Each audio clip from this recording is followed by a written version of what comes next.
Chapter 11:14. In a certain office in China, the old man who once suppressed many people was sitting there looking at the documents in his hands.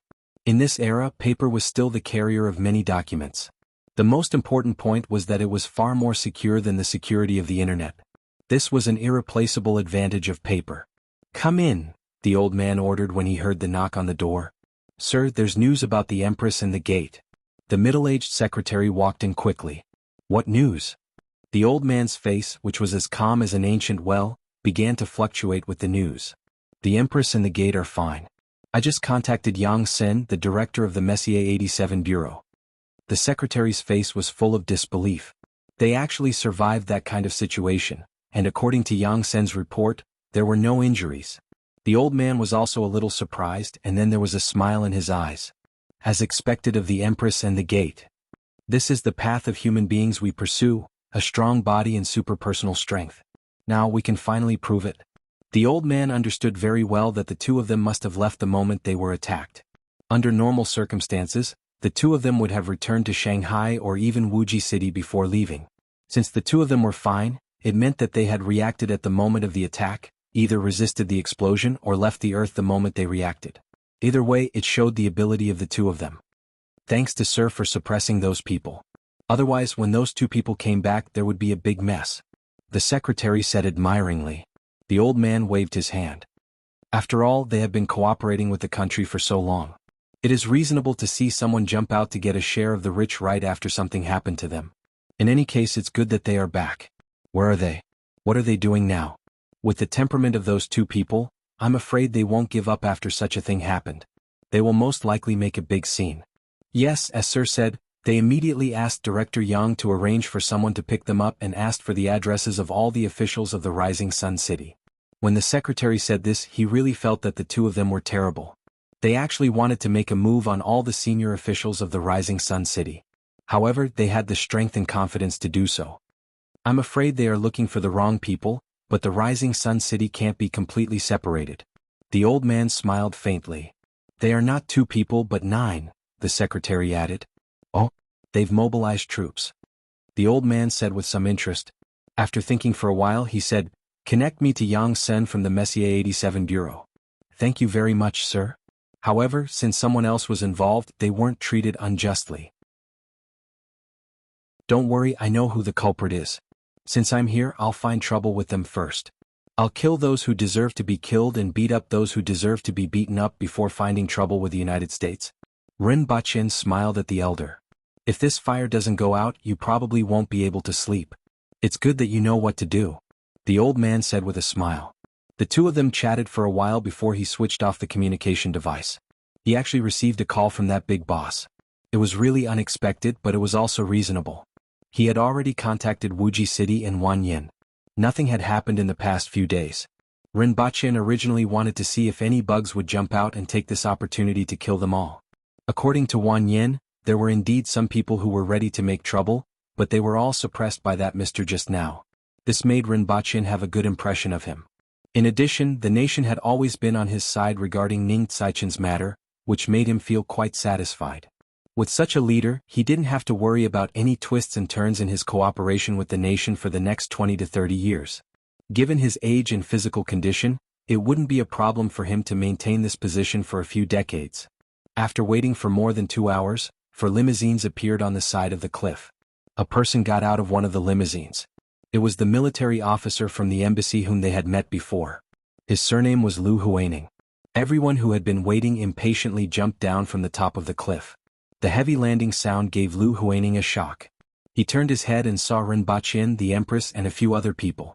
Other than Ren Baqin, all the men were wearing retro robes with large sleeves. As for the 2 women, one was wearing a full suit of armor and the other was wearing a strapless short skirt. The most eye-catching thing was the weapons in everyone's hands. There were sabers, mace, broadswords, and swords with cold glints and a faint smell of blood. In addition to a sword, the woman in armor also carried a bow and a quiver of arrows on her waist. "Thank you." Ren Baqin nodded at Lu Huaning and got into the back seat of the first car with the Empress. The others also got into the other cars. "Hey, this isn't as comfortable as ours. It's too stifling," Qin Chuan groaned as soon as he got into the car. The interior of Dayo's cars was enlarged and naturally couldn't be compared to these limousines. However, there was a 100-year gap in stability, noise, and other aspects. Where are you guys going first? Lu Huining asked as he got into the front passenger seat. Let's eat first.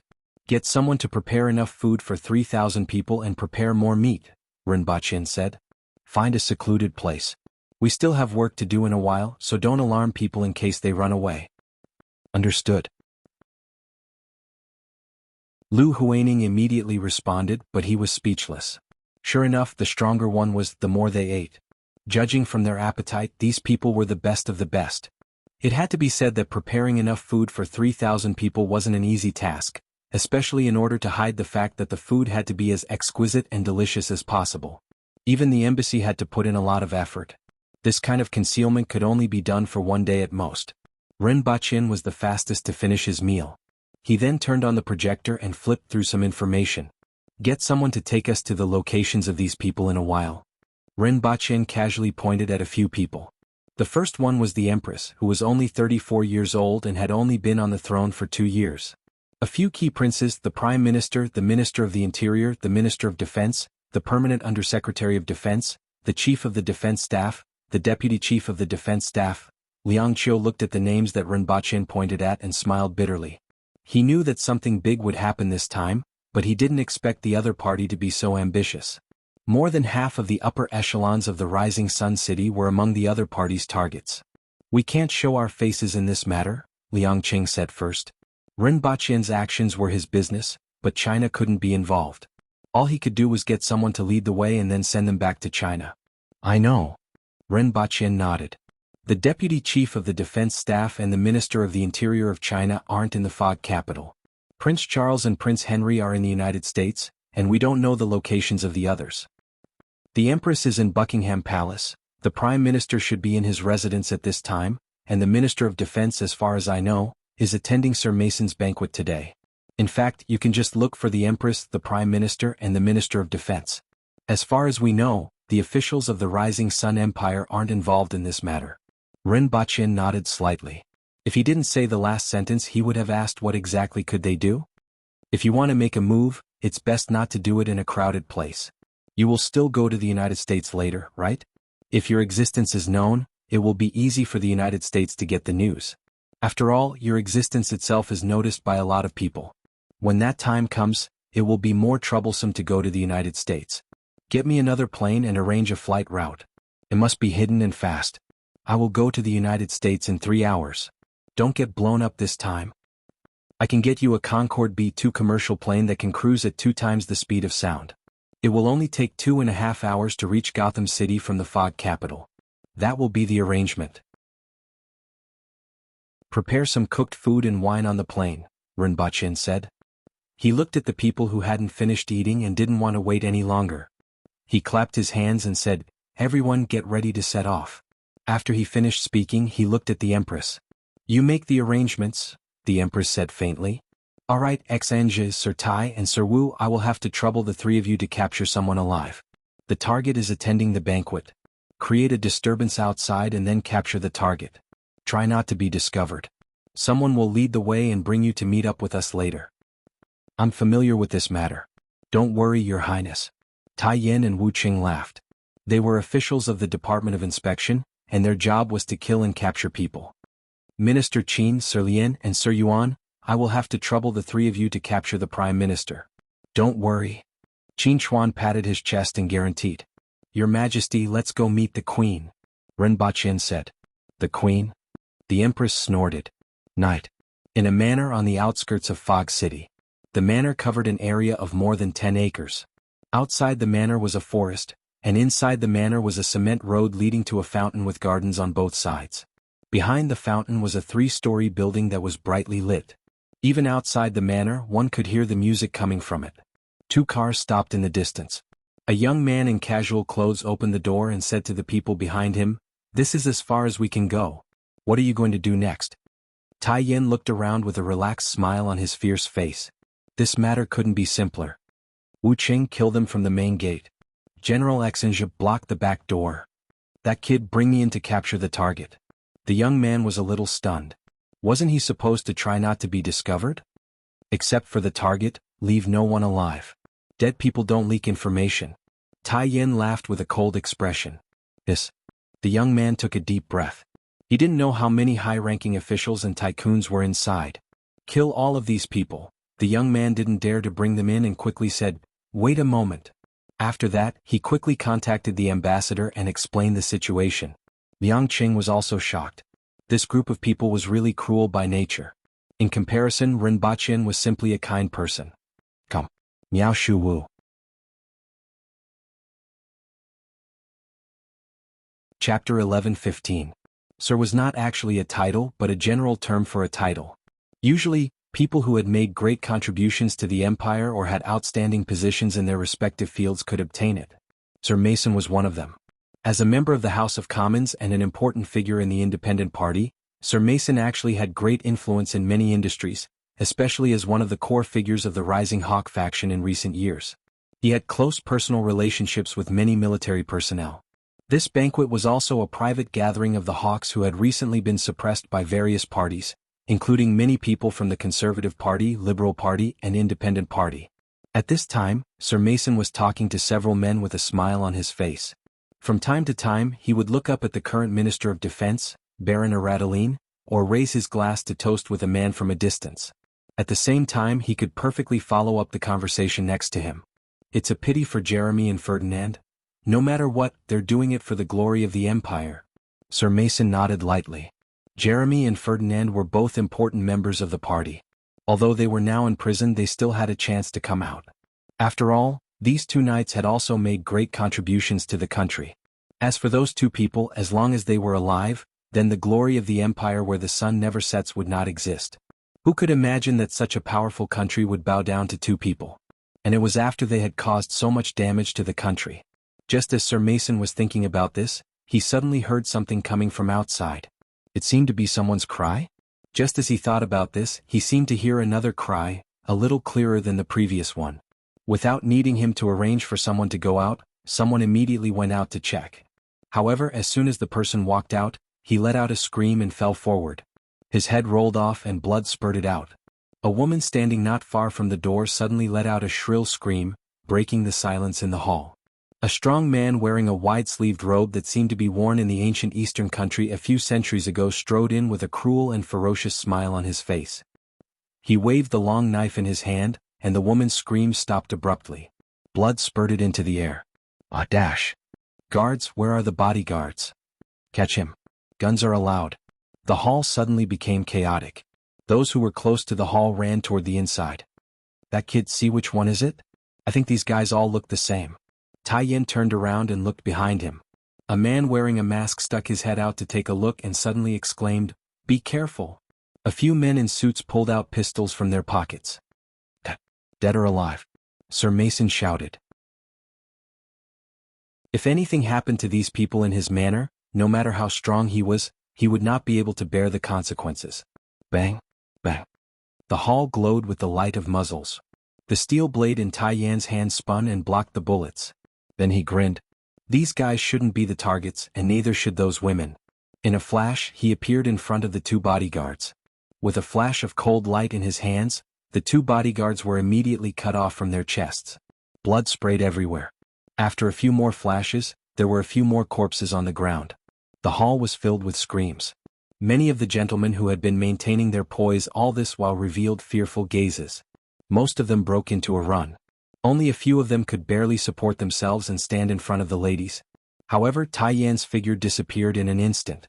It was as if the air had exploded in the hall. The people who ran to the other rooms and upstairs were all turned into corpses. When Tai Yan returned to his original spot, everyone was cowering in fear. Around them were mutilated corpses. There were no injured people or complete corpses. Who the hell are you? The Chinese? What do you want? What do you want? Someone shouted with a trembling voice. Everyone looked at the tall and muscular Chinese man with fear. Everyone wanted to know what he wanted to do. However, he had killed more than 10 people without giving them a chance to speak since he came in. However, to Tai Yan's ears, it was like a bird's language. Hurry up, point out the target for me. See if he's still alive. Otherwise, I'm afraid I'll accidentally kill him. Tai Yan had a hideous smile on his face. Blood flowed slowly under his feet. Bang, Suddenly there was a gunshot. A man was holding a short pistol in his hand. There was a bullet embedded in Tai Yan's back. As he moved slightly, the bullet fell to the ground. Only his clothes were a little damaged and the skin under his clothes was a little red. Tai Yan pondered. Did someone hit him again just now? Then, with a hideous smile on his face, he flashed through the crowd and grabbed the head of the man who fired the gun. No! The masked man exclaimed. However, at the same time, Tai Yan's head was instantly crushed like tofu. What did you say? Tai Yan looked up. He's the Minister of Defense. The target this time. The masked man was trembling all over. This was no longer just cruel and fierce. This was simply a god of death. Tai Yan was slightly stunned. His eyes were filled with ferocity, and his face was cruel and sinister. Why didn't you say so earlier? I said. The masked young man wanted to cry. I can't say it as fast as you kill. Tai Yan frowned and looked down. He was thinking that the target had been crushed to death by him. He was afraid that he would be beaten. On the other hand, he felt bitter, lamented his bad luck, and hoped that Her Majesty would be gentler. The long saber in his hand turned into a ray of cold light. Since the target was dead, the rest should be killed as well. A young man and a young woman were shivering in the grass. In the distance, a woman in full armor flicked her finger, and the blood dripping from her fingertip pierced a hole in the soil like a sharp arrow. At her feet were two corpses with a big hole in their chests and their hearts crushed. After doing all this, Xenja looked at her fingers and saw that there was no trace of blood. Then, she pushed up her glasses and looked in another direction. Two little bugs. Your Majesty, there's no need to kill our way in. He looked at the guards in red uniforms in front of Buckingham Palace and pulled the Empress's arm. Let's go by air. He pointed upward. There was a square in front of Buckingham Palace. If they killed the guards, the pedestrians and plainclothes in the square would definitely find out. They had to move stealthily to avoid alerting others. Carrying Rinpoche, she moved and appeared 100 meters in the air. She moved as if she was walking and could cross more than 100 meters in one step. In almost a breath's time, they landed on the roof and found that this building was actually in the shape of a circle. In the middle was a garden, and there were 2 rows of buildings at the back and on both sides. It should be there. Rinpoche pointed to one of the balconies. A strong wind blew, and they were already on the balcony when they stopped. Rinpoche turned his head to look down and saw that the guards below didn't notice anything. He then pushed open the balcony door and entered. Who is it? A woman exclaimed. Come. There were 2 women in the room.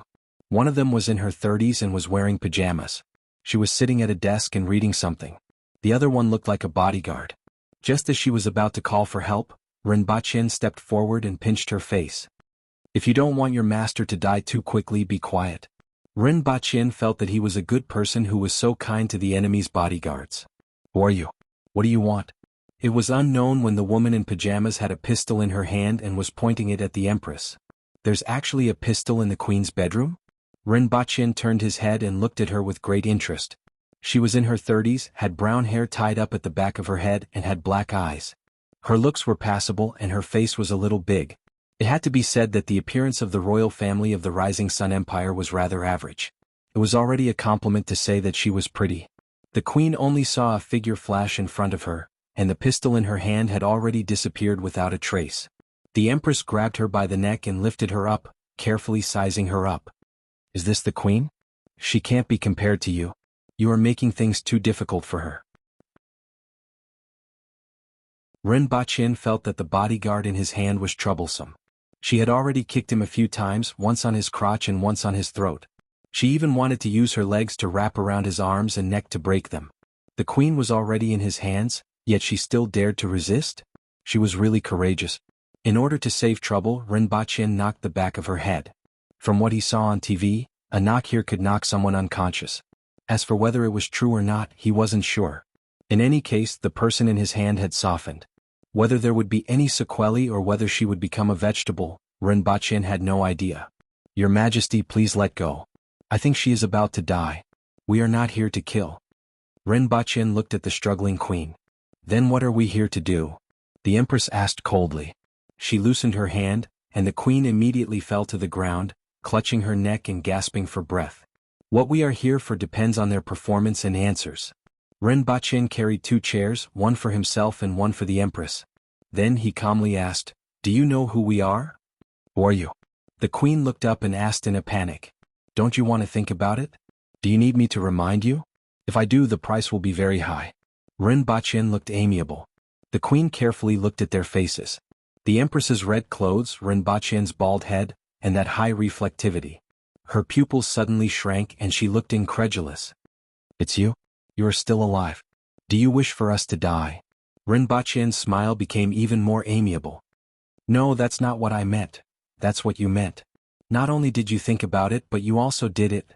Ren Baqin bent down and moved his face closer. Then he was kicked aside by the empress. Ren Baqin jumped up from the ground. His nose was not his nose and his eyes were not his eyes. You kicked me again? Why are you so close?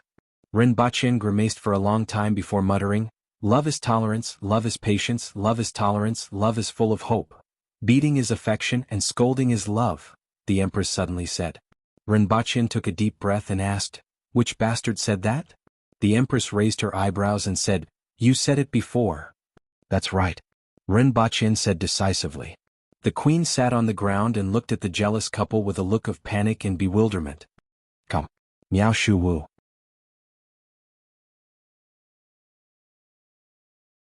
Chapter 11:16. The queen panicked when she recognized the two men. Even the army couldn't do anything to them. They survived the explosion at an altitude of 10,000 meters and didn't seem to be injured at all. She couldn't think of anyone in this world who could hurt them. She only knew one thing.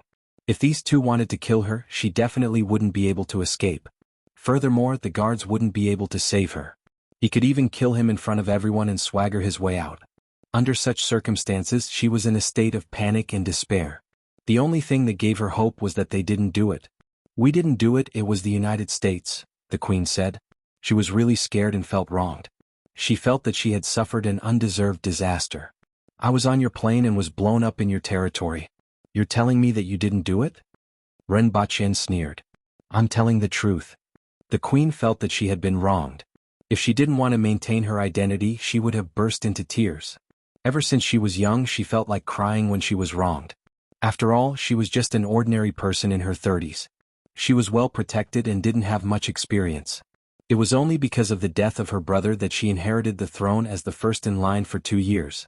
Although the Empire of the Sun Never Sets was a constitutional monarchy, the king and queen were more symbolic than practical. To put it bluntly, they were just nobles. Under such circumstances, she wasn't much better than an ordinary person. She couldn't compare to the prime minister who had negotiated peace with Ren Baqin. He was the real elite of the country. She hoped that Qin Xuan wouldn't accidentally slap the prime minister to death. Ren Baqin wondered if he should contact Qin Xuan again. However, after calculating the time, they should be done with their work. Actually, I feel quite wronged. Who did I offend? I should have stayed at home obediently. You arrested my people. When I got off the plane, I would have to face your guns. When I flew home, I was bombed, Ren Baqin said faintly. He felt that he was more wrong than the queen in front of him. The problem is that we didn't do it. The United States sent people to do it. 2 knights were involved and have been arrested. I hate those who collude with the Americans as much as you do, the queen said anxiously. What did she say? The empress turned her head and looked at Ren Baqin. From the beginning to the end, she had no idea what the other party was talking about. The only miniature earphone that could translate was hanging on Ren Baqin's ear. Ren Baqin briefly explained. The empress looked at Ren Baqin coldly. I said they did it. Ren Baqin shrugged his shoulders. He knew that the empress was furious. Since the day of the explosion, she had been suppressing her anger. She was like a porcupine full of killing intent. He had not killed anyone yet, which meant that he had restrained himself. If he were to hold it in for another day, he would probably erupt like a volcano. The communication device on Ren Baqin's hand vibrated. He opened it and saw that it was a man wearing a mask. Sir, we are near Buckingham Palace with the Prime Minister. How do we get in? Let them take the Prime Minister to the rooftop. Don't be seen by the guards. Then, when you see an open balcony, come in from there. After a while, a few people walked in from the balcony. Lian Liang threw the person in his hand to the ground, turned around and smashed the balcony door with his mace. Ren Baqin raised his eyebrows. Be quiet, we are sneaking in. Ren Baqin raised his eyebrows. He then looked down at the Prime Minister who was lying on the ground and asked, Is he alive? Qin Xuan used the tip of his foot to flip him over. He was alive when we caught him. If he is dead, he was the one who killed him. He even pointed at Lian Liang as he spoke. Lian Liang was stunned. He didn't expect Qin Chuan to betray him so quickly. Seeing that the Empress was looking at him, he said, "He's alive. If you don't believe me, I will step on him." "Forget it." Ren Baqin waved his hand. If he stepped on him, he would be dead. Could you not treat human life like grass? He had to do this meticulous work himself. He stretched out his hand to test the Prime Minister. He was still breathing and was very much alive. He gave Lian Liang an admiring look. Then he was slapped in the face. He woke up and spat out a few teeth. Footsteps could be heard from the corridor. Ren Baqin stretched out his hand to get everyone to be quiet. He pinched the Prime Minister's neck with one hand to ensure that he couldn't make a sound. "Your Majesty, what happened?" The guard's voice came from outside the door. The Prime Minister's body twitched. After he woke up, he didn't look at his surroundings and didn't know where he was. At this moment, hearing the Queen's voice made him understand the situation. "Nothing, I accidentally broke something," the Queen took the initiative and said. After she finished speaking, she looked at the people in the room with a worried look. She knew that the guard couldn't save her. "Are you really okay? You can leave now." Ren Baqin only released the Prime Minister's neck after hearing the footsteps getting further away. "Mr. Prime Minister, we meet again." Hearing this voice, Harold Belfort raised his head with a look of astonishment. Previously, he had guessed that these Easterners were related to Ren Baqin and thought that they were here for revenge. He didn't expect Ren Baqin to be sitting here safe and sound. Joy flashed in Harold Belfort's eyes. If the other party was here for revenge, he would really be in danger. Although this matter had nothing to do with him, he could tell from their actions that they were a bunch of powerless people who didn't care about human lives. Furthermore, they were extremely powerful. Even if he didn't do it, they might not let him off. Now that Ren Baqin was still alive and looked safe and sound, he felt that his chances of survival were much higher. With a change of heart, he knew what had happened. He first looked at the Queen and confirmed that she was fine. Then he immediately said to Ren Baqin, "We didn't do it. We didn't do it. It was done by the Americans. A few people colluded with them and have been arrested. We can hand them over to you. Do you think that you can shirk all responsibility just like that?" Ren Baqin sneered. "Indeed, we didn't do it. Even if you kill us, you won't be able to take revenge. Instead, you will make those people behind the scenes happy." Harold Belfort had a bitter look on his face. Who would have thought that as the Prime Minister of a powerful country, he would have such a day? "What is he talking about?" the Empress asked. "He's telling me about the saying overseas, pain to your friends, delight to your enemies." Ren Baqin motioned for the Prime Minister to go to the Queen's side. After he helped her up, he said, "Do you think you can shirk all responsibility just like that?" Sensing the change in his tone, Harold Belfort glanced at the Queen and asked, "What other requests do you have? There are more people who colluded with the United States than those arrested, right?" Harold Belfort hesitated for a while before saying, "There are still a few members of Parliament. In addition, the Minister of National Defense is also close to the United States. These things may have been instigated by him, but I don't have any evidence." "We don't need evidence to kill." Ren Baqin then changed his tone. "However, it seems that your Minister of National Defense is dead. But are there really only these few people? Who else in the military is involved?" "There are a few others, all under the Minister of National Defense." "Hand these people over to me along with their families," Ren Baqin said coldly. Harold Belfort said, "Although I'm the Prime Minister, I can't do whatever I want. Don't we still have the Queen? If the two of you can't do whatever you want, what's the use of keeping you? In order to save your lives, you have to pay a price. I don't care what you do, I just want to see the results." Ren Baqin chuckled. Harold Belfort and the Queen looked at each other and saw the fear in her eyes. He then sighed and said, "I agree, but I need some time. Send them to China within 5 days. Also, don't let me know that there are still people involved who are still at large. That's definitely not the outcome you want to see." "I understand. In addition, double the amount of equipment you asked for. Add the number of scientists and 100 people. I don't care if you kidnap them or use other methods. It doesn't matter even if they aren't from the Empire of the Unsetting Sun. In any case, you have to hand them over to me," Ren Baqin said. It was much easier for a country to do this than for him. Harold Belfort almost jumped up when he heard the first half of the sentence, but he was relieved when he heard the second half. This was a solution. "Remember, I want scientists. Don't just fill the numbers." Seeing that the other party had agreed, Ren Baqin didn't make things difficult for them anymore. If he was given more time, he could still cut a piece of meat. However, he and the others would be leaving soon, and the conditions were about right, so he didn't say anything more. The Empress looked up at Ren Baqin. Although she couldn't understand what he was saying, she could understand his words and knew that he wasn't going to kill these two people. This made her even more unhappy. As if reading her mind, Ren Baqin patted the back of her hand and said, "Go to the United States in a while. When you get there, you will have the opportunity to make your move." The Queen and Harold Belfort had a strange expression on their faces. They were a little happy and a little happy. They were happy that the two of them had survived. They were happy that the United States, which almost got them killed, was going to be in big trouble. It was easy to imagine what would happen when such a group of murderers went there. After all, the United States was the one behind this incident. They would never let the people from the United States off. No matter how they fought, the two of them would feel happy. After waiting for half an hour, Ren Baqin received news that Tai Yin and the others had arrived near Buckingham Palace. Ren Baqin asked them to wait outside before he got up from his chair. "The two of you will wait here for 3 hours. Don't give me trouble." "If you give me trouble, I'll give you trouble," Ren Baqin said to the two of them. Seeing them nod, he said to the Empress, "Let's go to the United States." Just like how they came, they disappeared from the balcony without a sound. Harold Belfort and the Queen felt their strength depleted. Their bodies were sore and weak, and they couldn't stand steadily against the wall. They had survived at last. The Queen's eyes turned red and tears started to fall. She had never encountered such a crisis in her life. She was really frightened just now. This group of people was too cruel.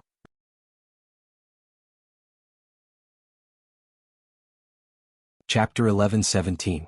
Gotham City. As the plane slowly landed, a group of 6 bear-like burly men and 3 graceful women stepped out, attracting the attention of countless people. They were too strong. Even for the United States, which was generally tall and big, these men were too muscular. A few blonde and blue-eyed women couldn't help but feel their throats go dry. Strong men always exuded hormones all the time. "Stop. What are you guys carrying?" 2 uniformed white men stopped the group of people. Their gazes first swept across the Empress and the 2 Empresses a few times with a strange look in their eyes. Following which they looked at Qin Chuan, Tai Yin, and the things wrapped in cloth behind them. "The 3 of you come over and check first." One of the men pointed at the Empress and the 2 women with a strange smile on his face. It was a little playful and somewhat greedy. Regardless of whether they were Chinese or not, most of them were easy to bully. Although there were female security guards, he had no intention of calling them over. He wanted to check them personally with his hands. However, the next second, a big hand grabbed the top of his head and squeezed. His skull, fresh blood, and brain matter immediately exploded. Although his words were incomprehensible to others, his expression and gaze made it so that everyone could understand. The people who saw this scene were stunned at first, followed by screams, and frantically ran in all directions. The other security guard saw this scene and immediately went limp on the ground. His eyes followed the big hand to his master, who was wearing sportswear and had a beard. He had a ferocious and cruel look on his face as he looked down at the security guard. He didn't look like he was looking at a person but rather a bug. "Save." The white man only managed to shout one word before his body slid to the ground. His chest caved in and blood mixed with fragments of internal organs spurted out from his mouth and nose. The crowd didn't care about the 2 corpses on the ground. A few security guards rushed out from nearby, aimed at them and opened fire. Lian Liang appeared in front of the security guards and swung his mace, which was wrapped in black cloth, at them. When the bodies flew out, they were all deformed. Yuan Sha punched a hole in the wall in front of him, and the few of them came out in a single file. Ren Baqin turned around and waved his hand. A man wearing a mask walked past the 2 corpses, paused for a moment, and then quickly followed him. "Stay closer to me lest you get killed by stray bullets." Ren Baqin's voice wasn't loud, but it made the man shiver. 2 batches of airport security guards rushed out, but in the blink of an eye, they became a pile of broken limbs. After that, no one dared to rush over. If they rushed up, they would die. The guns of the security guards were no threat to these people. Who would dare to rush up? After all, it was just a job. As for the passengers, those that they met along the way had already run away. However, there were a few who were so scared that their legs turned to jelly and they couldn't move. Ren Baqin and the rest couldn't be bothered with them. They went all the way out of the airport.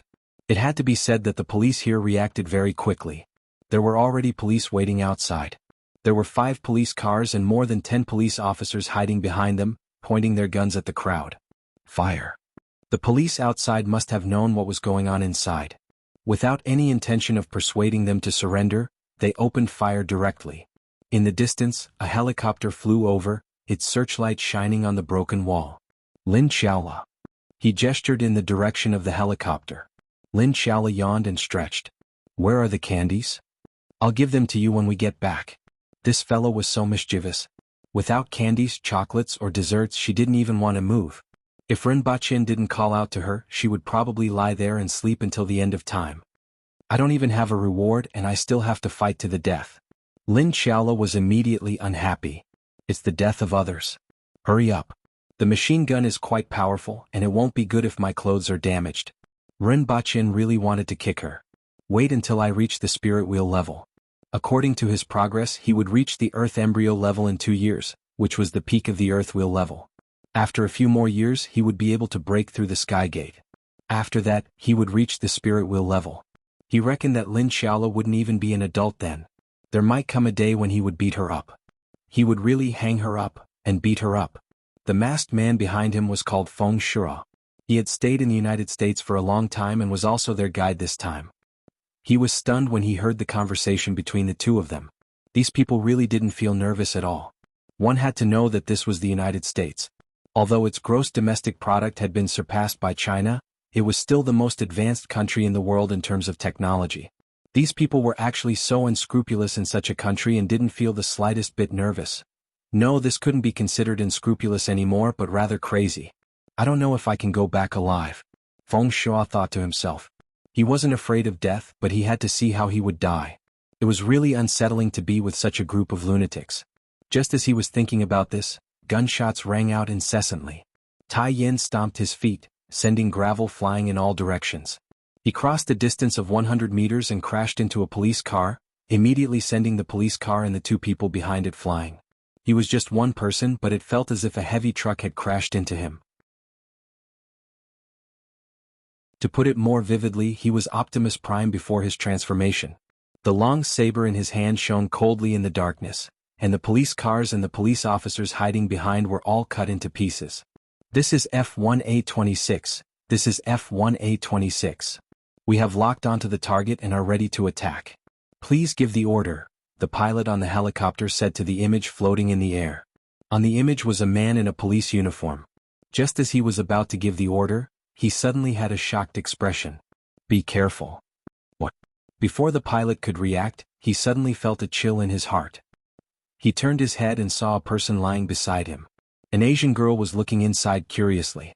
Seeing him look over, the young lady grinned foolishly, reminding him of a certain species, huskies. The girl's fingernails that were several centimeters long popped out of her fingers.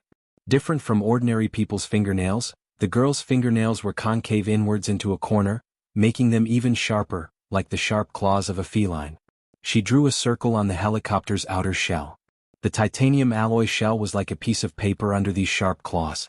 With a push and a pull, the girl dragged the terrified pilot down from the helicopter and flung him to the side. A blood-curdling scream was heard from near to far, and it went silent in less than 2 seconds. Lin Xiaola could still hear the sound of the body falling to the ground. After that, she looked left and right, then pounced into the open cabin door. The machine gunner who had just pulled out his pistol did not even have time to aim before he pulled it out while holding onto his bleeding neck. A moment later, Lin Xiaola pounced into the darkness, and the helicopters from before were still flying according to their original route. In less than 2 minutes, there were no living people on the 3 helicopters. Only the smell of blood was still spreading in the cabin, and the helicopters without pilots continued flying according to their original route. Come. Wonderful book house.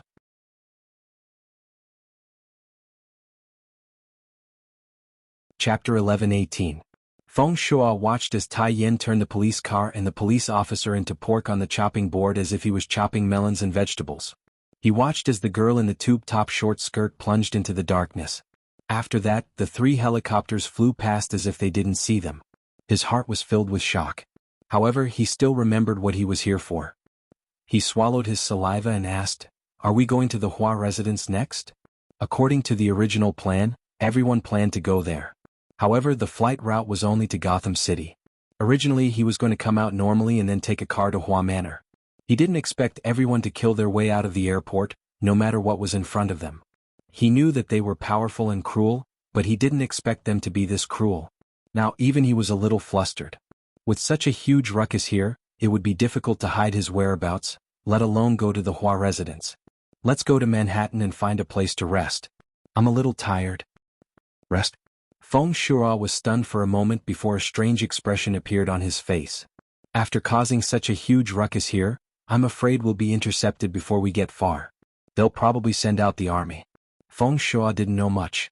Even though he had seen everyone's battle prowess, he didn't think they could face the army. This was Citibank's territory, one of the world's economic centers. Even if they escaped the annihilation of the army, they would be quickly found when they reached Manhattan. Perhaps they could cause some casualties to the army and cause some damage to Manhattan, but that was all. After that, they would be captured or killed. After that, he would hide and think of a way to head to the Hua residence. These people might have a chance to be beheaded. Why don't we follow the original plan and go to Hua Manor? Rinpoche thought for a while and patted Feng Shuai's shoulder. Manhattan, lead the way. It was actually quite safe in Manhattan. As the most prosperous district in Gotham City, the United States would not allow them to destroy the place, nor would they dare to drop a nuclear bomb there. They could only send out their army. However, the army in the city posed little threat to Cardinal Heaven experts. This was especially true for high-rise buildings and complicated terrains. Unless they wanted to turn the place into ruins, Tai Yin and the rest could attack as they pleased. In the movie, Manhattan was destroyed countless times, but in real life, it was definitely unbearable for America to fight a war there. After all, the president was just a spokesperson. It could be Ao Hazy or Baldy Chong. Rinpoche was prepared to fight the United States first.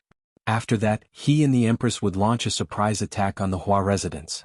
With the Empress's speed, it would only take her half an hour to cover 300 kilometers. The other party definitely wouldn't be able to react in time. Unless the President of the United States ran away and went into hiding while they were still in Manhattan. However, a monk could run away but the temple could not run away. Other than the White House, there was still the Pentagon. This time, Rinpoche was determined to wreak havoc. This is the Pentagon. Connect me to the President. What happened? The current president of Citigroup was called Norman Bird. He had short silver hair and looked to be in his 50s. He was wearing a blue shirt with his sleeves rolled up to his elbows. It seemed like he had not rested yet.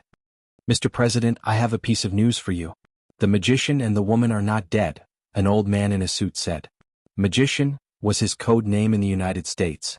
Back in the military base, he was empty-handed, but he always had a spear or a metal chain with him when he fought. Mr. Minister of Defense, are you joking with me? Norman was shocked. How could humans survive such an explosion?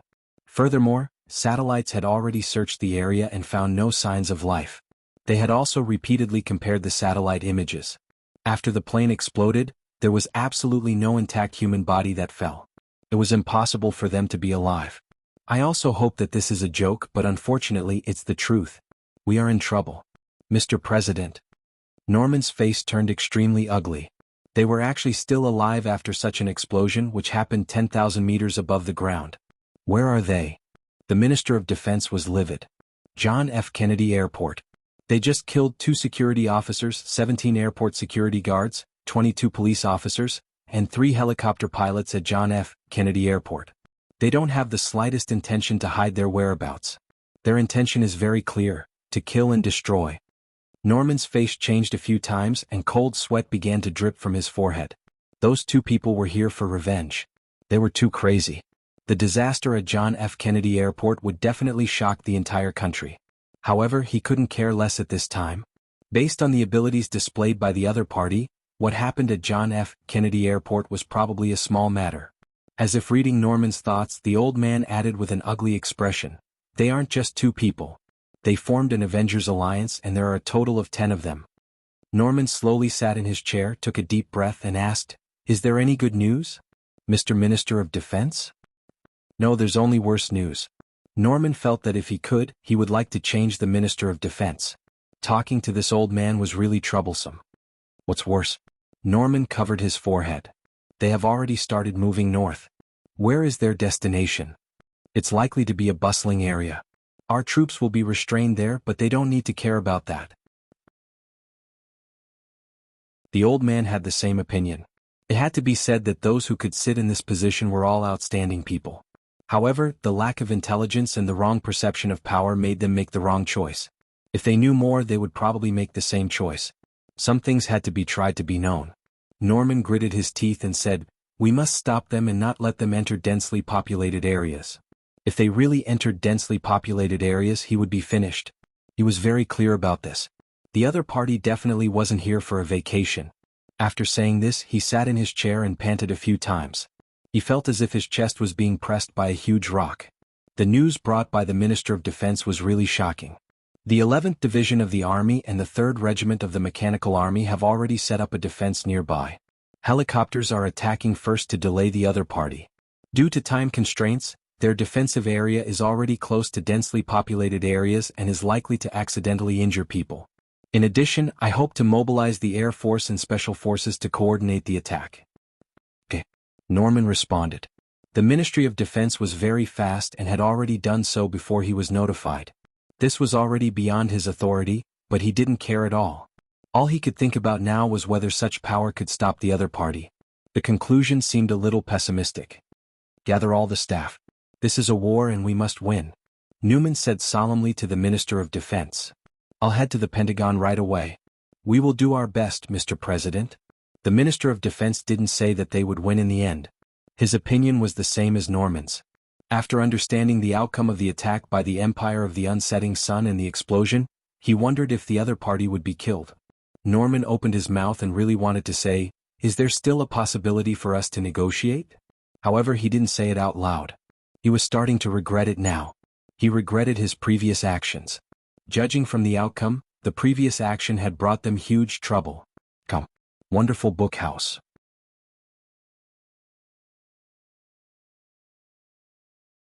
Chapter 11-19. Let's get out. Ren Baqin pulled the Empress's hand and got out of the taxi. He was starting to hate these driverless taxis. In the past, no one would dare to stop here. Even if they were threatened with knives and guns, they wouldn't dare to leave everyone here. "I reckon they stopped these cars," Feng Shuo said as he got out of the car behind. "There are no cars coming from behind. They seem to have been stopped." Ren Baqin nodded. He understood this. Under the moonlight and street lights, he could see flying motorcycles flying in the direction of the airport. Flying motorcycles were usually used by the police because they could move quickly in the city, weren't affected by traffic, and were easy to take off and land. On the contrary, the military rarely used them. After all, they could only carry a small number of people, fly a short distance, and most importantly, they were a target in the sky. Without cars, everyone moved very fast, even faster than the cars. When they passed by a viaduct, a beam of light fell on them from the sky. 4 helicopters were divided into 2 directions. They were 500 meters horizontally from the viaduct and more than 100 meters above ground. It was difficult for Lin Shaola to reach this distance. Fire snakes began to spit out from beside the searchlights. Countless bullets intersected to form a bullet net that enveloped everyone. Tai Yin and Wu Qing brandished their steel sabers and blocked the bullets from both sides. The sound of clanking rang out incessantly. The Empress's figure flashed and disappeared from everyone's side. She slapped the side of the helicopter with her jade-like palms, and the helicopter spun like a top. Both helicopters faced the crowd sideways. The Empress took a step in the air and appeared at the tail of the second helicopter. She put her hands on the helicopter and twisted it, causing it to spin continuously in the air. Then, the third helicopter, the fourth helicopter. When the Empress returned to her original position, the sound of heavy steel hitting the ground could be heard. Tai Yin glanced at his own steel blade. The snow-white blade was now covered with craters, causing him to feel pain. This saber was his wife's dowry. It could be used as a family heirloom. For the rest of the journey, Tai Yin kept sighing. Ren Baqin couldn't help but say, "I will give you 10 sabers when we get back. Don't be so distressed." "My saber is made of gold and steel." Tai Yin's eyes lit up. "In that case, you should look for Her Majesty." Ren Baqin almost spat in his face. "In order to serve your Majesty, I won't even frown even if I have to go bankrupt." Tai Yin immediately chuckled, fully displaying the simplicity and honesty of a mountain person. Ren Baqin immediately chuckled. This bunch of old bastards looked like they had thick eyebrows and big eyes, but none of them were good people. They're moving too fast. Based on their current speed, they'll reach the area where the original defense line was set up in 5 minutes. Only the 3rd Mechanical Regiment can set up the defense in time. The 11th Army Division won't be able to reach the designated location in time. The Pentagon was brightly lit at this time. Countless people in the offices were busy, and a tense atmosphere spread in the Pentagon. 0-inch. How much longer until the 11th Division arrives? The vanguard needs at least 10 minutes. They're too slow. Get someone to think of a way to stall them. The 3rd Mech Regiment still has 6 Flying Snake helicopters, but it's hard to hold them back with just 1 helicopter. Helicopters and the soldiers of the 3rd Mechanical Regiment, we must stop them outside the line of defense. Doesn't the Gotham City Police Station have flying motorcycles? Could they hold them back? We only need 5 minutes to stall them until the vanguard of the 11th Division arrives to set up the defense line. They've already arrived at the airport and won't be able to return in time. Activate the space-based weapons. Lock onto our defensive area. The target has appeared. Position is 2,000 meters ahead. Get ready to attack. Position is 1,300 meters ahead. Snipers, open fire. One by one, the voices quickly issued orders. At this time, Rinpochen and the others could advance about 100 meters per second, which was equivalent to a speed of more than 300 kilometers per hour. The Empress suddenly stretched out her hand in front of Rinpochen, and a jet-black bullet fell into her hand. The snipers in the distance couldn't believe their eyes when they saw the scene through the scope. At the same time, Lian Liang carried Feng Shuo and moved slightly to the side. Tai Yan's sword flashed. Gunshots were heard in the distance after they finished their actions. Then tongues of fire were spat out in the darkness. Hundreds of soldiers wrapped in kinetic skeletons formed a dense crossfire that engulfed everyone. These mechanical soldiers were stronger, carried more ammunition, and didn't need to worry about the recoil of the firearms. Their firepower was several times greater than that of ordinary soldiers. 2 mechanical soldiers could match the firepower of a squad of ordinary soldiers. Needless to say, due to the support system, the accuracy and reaction speed of the mechanical soldiers weren't comparable to ordinary soldiers. In the air, dozens of small missiles were fired from both sides of the helicopters. The Empress grabbed Rinpochen and moved as if she were taking a stroll in the air. However, her speed was so fast that the eyes couldn't keep up with her as she pounced toward the armed helicopters in the sky.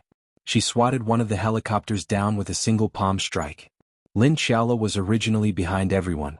She squatted down slightly, and her entire body melted into the darkness like a fish in the water. She was completely untraceable.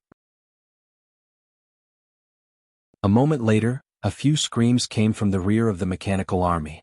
Lin Xiaola had a husky-like smile on her face. Her hands turned into claws and brushed past the bodies of the soldiers like a breeze. A rain of blood and minced meat were set off. Lin Xiaola flashed through the crowd and squinted her eyes. She enjoyed the feeling of hunting in the dark. This was an instinct that came from her blood. Ha ha, I'll let you guys see how sharp my blade is. Qin Chuan laughed wildly and leaped into the air. The long blade in his hand, which weighed 175 kilograms, drew an arc in the air. The air was torn apart as if it was a piece of cloth, and the blade landed heavily on the mechanical army. The ground seemed to shake. A blade mark appeared on the ground more than 10 meters in front of Qin Chuan. Regardless of whether it was the limbs or the firearms, they were all pushed to the sides. Then the blade swept across and slashed at the waist. The defensive line formed by hundreds of soldiers equipped with the most advanced mechanical skeletons was instantly broken without any resistance. It's over. In the Pentagon, a staff officer who was looking at the screen turned pale, and the documents in his hands fell to the ground silently. At this moment he could only see flashes of snow-white light in the crowd, followed by broken limbs and splatters of blood. A sea of blood was set off in the crowd. The originally noisy command room instantly fell into an indescribable silence after Lin Xiaola and Qin Chuan broke through the defensive line. One by one they looked at the images floating in the air with a pale face. It was hard to believe that the strongest army in the world, the mechanical army that they were most proud of, could not resist against 10 enemies. Looking at the other figures killing their way into the defensive line on both sides, a staff officer shouted with a pale face, "Retreat, let them retreat." In fact, there was no need for him to shout. Everyone knew that they had to retreat and form a new defensive line. Fighting with these enemies at such a close distance was suicide, not a battle. However, everything happened too fast. It was so fast that no one could react. In a breath's time, a few killing gods broke through the defensive line. In another breath's time, there were only mutilated corpses left in the middle of the defensive line, and some soldiers who were still alive and struggling on the ground. In the third breath's time, The blade light had already killed its way into the defensive line on both sides. They didn't even have the chance to escape. And the sixth armed helicopter in the air also crashed down at a speed faster than when it rose into the air. The defense minister closed his eyes. As expected, they lost. What was more chilling was the speed of their defeat. It was useless even if the 11th Army Corps arrived. Such firepower couldn't cause any trouble to the enemies. Didn't anyone get hurt from such a powerful firepower net?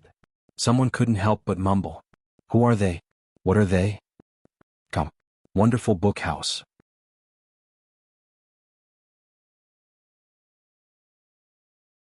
Chapter 11:20. I would like to personally thank some of the friends who have tipped today. Among them there are 5 branch masters. Playboy Kagaya Azuma, Diver Lu Tachibana already decided, and Z Shen Yuchen. The other 10 people in the top 15?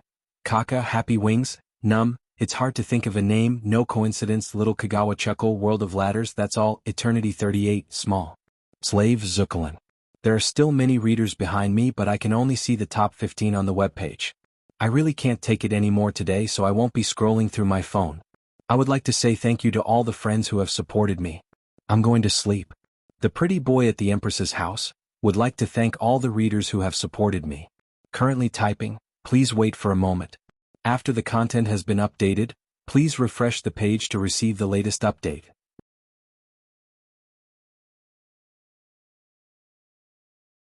Chapter 11:21. In just 2 to 3 minutes, hundreds of soldiers equipped with the most advanced exoskeletons were reduced to a pile of broken limbs. Blood flowed like rivers and seas, and flesh and blood were everywhere. The Empress threw a few armed helicopters to the ground and landed with Renbachien in her hand. These conventional weapons were like children to the Empress. An Empress had the bearing of an Empress. She didn't need to do anything in a small-scale battle like this. Qin Chuan and the others could easily destroy these weapons. However, the Empress had been suppressing her anger. She was actually injured by an ordinary person in this world.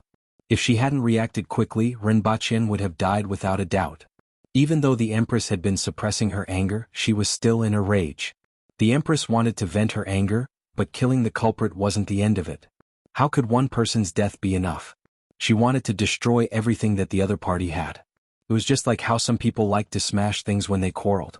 The Empress was the same, but she liked to smash other people's things.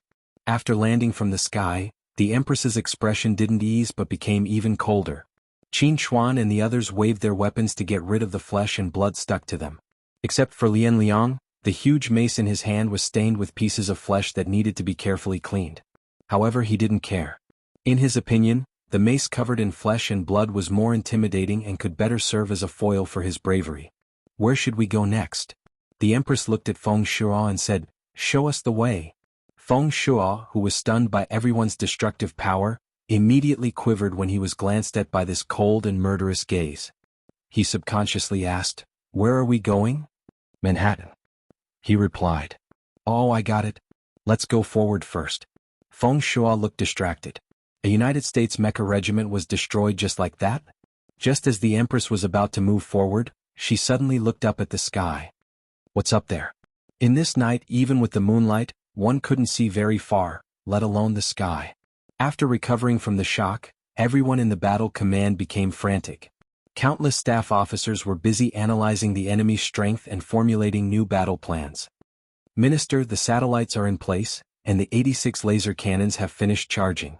Should we attack?" A man with a general rank asked in a deep voice. The defense minister fell silent for a moment. He had originally planned to use space-based weapons to attack while the mechanical army was entangled with the enemy, catching the enemy off guard and killing them as much as possible. However, the enemy was advancing too quickly, and the mechanical army was also failing too quickly. The space-based weapons had only finished charging at this time, and the threat of using space-based weapons alone was not great. The biggest problem with space-based weapons was that the position of each laser cannon was slightly different. Therefore, the angle of the satellite had to be slightly adjusted after each laser beam was fired. At the same time, they had to calculate the influence of the environment in the atmosphere on the refraction of the laser beam. All of this would take at least a minute. In outer space, a deviation of 1 millimeter would cause the attack to miss by at least a few hundred meters. The enemy was not a wooden dummy. With his speed, he would only be able to attack once. The Minister of Defense hesitated whether to attack now or to give up this opportunity. If they didn't stop them, the enemy would go straight into the densely populated areas, and with the combat strength they had displayed, the destruction they would cause would be completely unbearable. However, the attack could only hit one person. Even if one person was killed, the rest would retaliate crazily. The most important thing was that the enemy was in the heart of their side. He raised his head and looked at the few figures on the screen. His gaze landed on the bald man and the woman in red whose bodies seemed to be glowing. From the information he had received, the bald man's identity was very special, and the woman in red was the strongest. "What are the chances of killing target number 1? The defense minister asked in a deep voice. "No one can hide from light. According to calculations, there is a 90% chance of killing target number 1. Everyone after today, we may become the sinners of the entire country," the defense minister said in a deep voice. The command center instantly quieted down. The enemy is very strong, just like the superheroes in Marvel and DC Comics. The pressure they bring us is unprecedented. However, this is not a reason to let them do whatever they want on our territory. Even if it will incur crazy retaliation, even if it will cause us to be condemned in the future. No matter what the reason is, surrounding the territory of the United States is the duty of us soldiers. Attack target number 1. "Why, sir?" Everyone replied in unison. The defense minister sat in his seat with a serious expression. In reality, he was not as fearless as he appeared to be. To put it bluntly, he was more of a politician than a soldier. If he had a choice, he would definitely persuade the president to give up on that plan. However, he did not have a choice. He had a feeling that no matter what happened in the end, he was going to be in big trouble. Angle, in position. SWK-01, launch. As a beam of light shot into the sky from a certain corner of the United States, everyone saw the woman in red suddenly raise her head and look up. What is she looking at? Everyone instantly felt as if the other party had discovered them and was looking at them through a satellite. She noticed.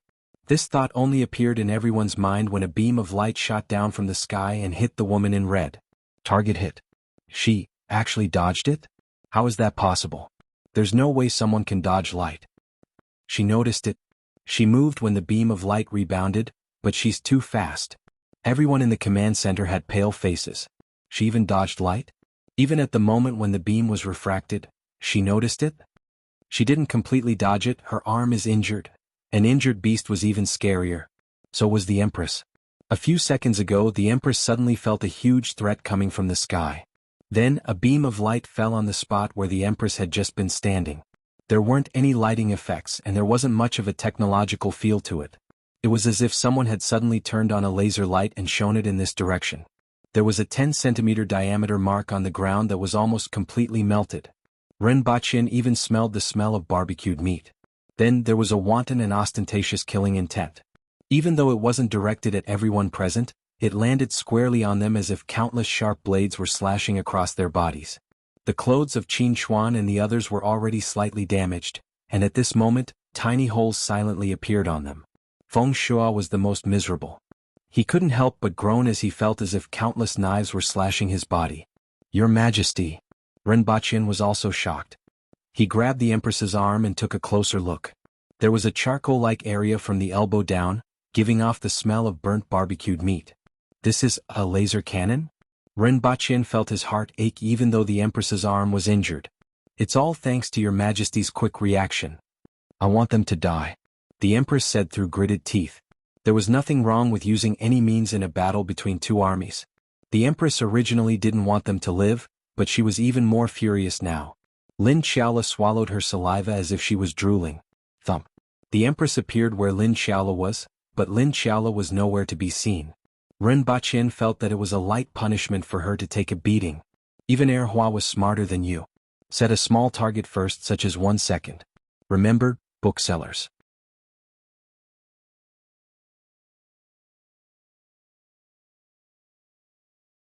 Chapter 11:22. Diske, this is Gotham City, Ren Baqin and the others exclaimed as they moved quickly in the shadows. A few decades ago, when Ren Baqin was still a student and had just started working, Citigroup was the world's most powerful country. Gotham City was one of the world's economic centers, and it was still the case even now. If you loved someone, send him to Gotham City because it was a paradise where you could enjoy yourself to the fullest. If you hated someone, send him to Gotham because it was hell and experienced the misery of the slums. Rinpoche remembered someone saying something like this before, but he didn't know who said it. However, this statement showed the importance of this place in many people's hearts.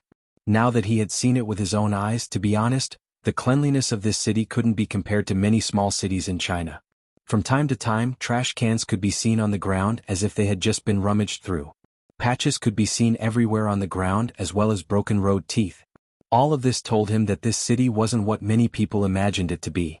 There were indeed a lot of tall buildings and the distance between them was extremely small. If one wanted to bask in the sun, they would have to wait until noon. However, this environment made it difficult for satellites to aim at them.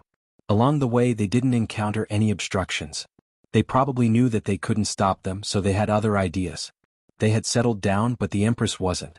Every time she took a step, her strength would travel from the soles of her feet to the ground and spread out. It was like a stone smashing into the water, creating circles of ripples. The result was the same as what happened in Fog City. It was like an earth dragon rolling under the ground, waking up countless people. Rest for a while and herd the goats tomorrow. Rinpoche comforted the Empress. This was his plan before he came. The Empress was like an angry hedgehog that could explode at any moment. Rinpoche could only comfort her with a few words. Herd goats? Qin Chuan and the others were puzzled. They didn't dare to talk to the furious Empress, but it wasn't a problem to ask Rinpoche. Just like herding forkhorn cows. Rinpoche rolled his eyes. After all, there were only a few of them. Even though they were experts, could they kill everyone in a city with a population of more than 10 million? Furthermore, Rinpoche wasn't prepared to cause such a large massacre. He wanted to cause a scene for revenge. However, there was no need to slaughter the civilians. Just let them go free, just like those ranches. Flocks of sheep needed to be herded. Along with a few shepherd dogs, Qin Chuan and his group were shepherd dogs. Driving half of New York's citizens to wherever they wanted like sheep was actually quite a thrilling thing to think about. Actually, everyone didn't really need to rest. Putting the others aside, Rinpoche could go 2 or 3 days without any problems if he needed to. However, waking up the entire city in the middle of the night and torturing the people of Gotham City was not a very ethical thing to do. In addition, too many people were sleeping. If they were to fight now, there would be too many casualties. Rinpoche had always firmly believed that he was a pretty good person. Other than himself, he had never seen anyone who was so considerate of the enemy. On his way to Manhattan, he could see many helicopters leaving in a hurry from the rooftops. Many rich people probably ran away after getting the news. After all, Citibank belonged to the rich. These rich people were naturally the first to receive the news. Of course, they were the wealthiest. Now the president and his cabinet are still struggling to tell the people of New York to evacuate, which would obviously cause chaos. In particular, if a country couldn't protect its own people under the hands of 10 people, one could imagine what would happen to them. However, if they didn't inform the people to evacuate, there would obviously be more serious consequences. No matter what, this president and his cabinet wouldn't have a good ending. Let's find a place first, Rinpoche instructed. After Rinpoche instructed, Feng Shui took the opportunity to lead everyone to a high-rise area in the Upper East District.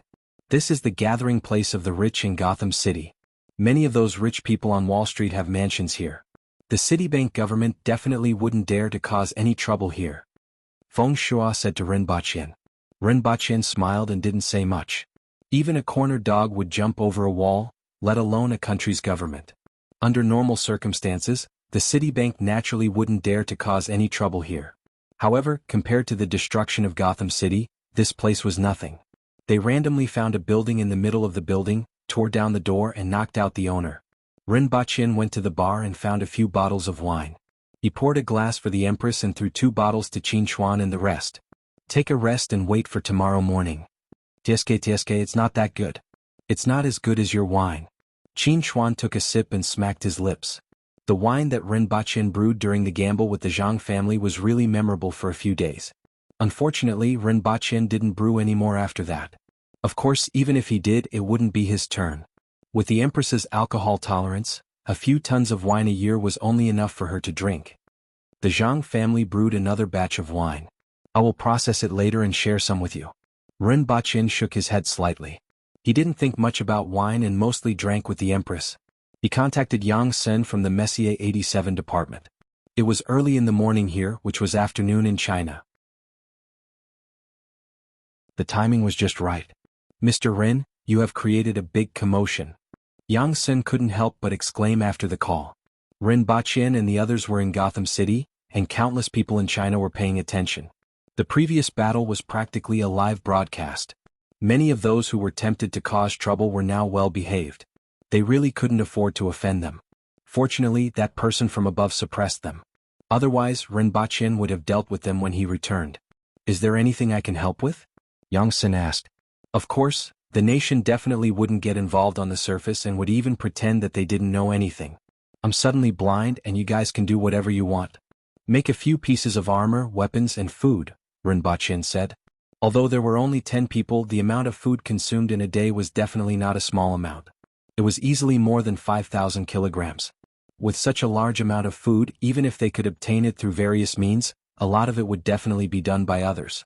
As a country, they had the ability to do so. I don't want compressed food, Rin Baqian said first and then told him the quantity. I will help you contact them and try to arrange it, but it may not meet your requirements. After all, this isn't in China. Now that the matter has become so big, countless people are watching you, and it's very difficult for us to do it. Yang Sen was a little embarrassed, but he still agreed. As for the weapons and armor, are they cold weapons? Yang Sen guessed. In the battle just now, those people wielded knives like meat grinders. They probably wouldn't be interested in ordinary firearms. Of course, the weight doesn't matter as long as it can protect the vital parts and doesn't affect the movement of the joints. I want the best metal that can at least withstand the laser for a short period of time. Rin Baqian felt that although the power of the laser wasn't small, the attack frequency was its biggest weakness. As long as there was armor that could withstand it for a short period of time, it wouldn't pose too much of a threat. He then asked Qin Xuan and the others about their requirements and reported the measurements and requirements. It needs to be sent to the Maple Leaf Kingdom first before being transported to the United States. It will probably be delivered to you in 36 hours. They didn't rest until dawn. First, a hypnotic gas appeared out of nowhere, causing Qin Xuan and the others to yawn several times. Then, a missile streaked across the darkness of dawn and burst into flames in the night. The Americans are crazy. Feng Shuo, who was dragged to the ground and woken up by a bottle of water, broke out in a cold sweat. This was the Upper East Side of Manhattan, the gathering place of the rich in Gotham City. The Americans even blew themselves up. They would be crazy if they didn't do anything. Rin Baqian smiled. He was already prepared for this. He then stretched his back and said, I originally wanted to give them some time, but since they are so impatient, let's start herding the sheep. End of the cell phone. Miamno advertising allowed 81 Zongwangxia Showang.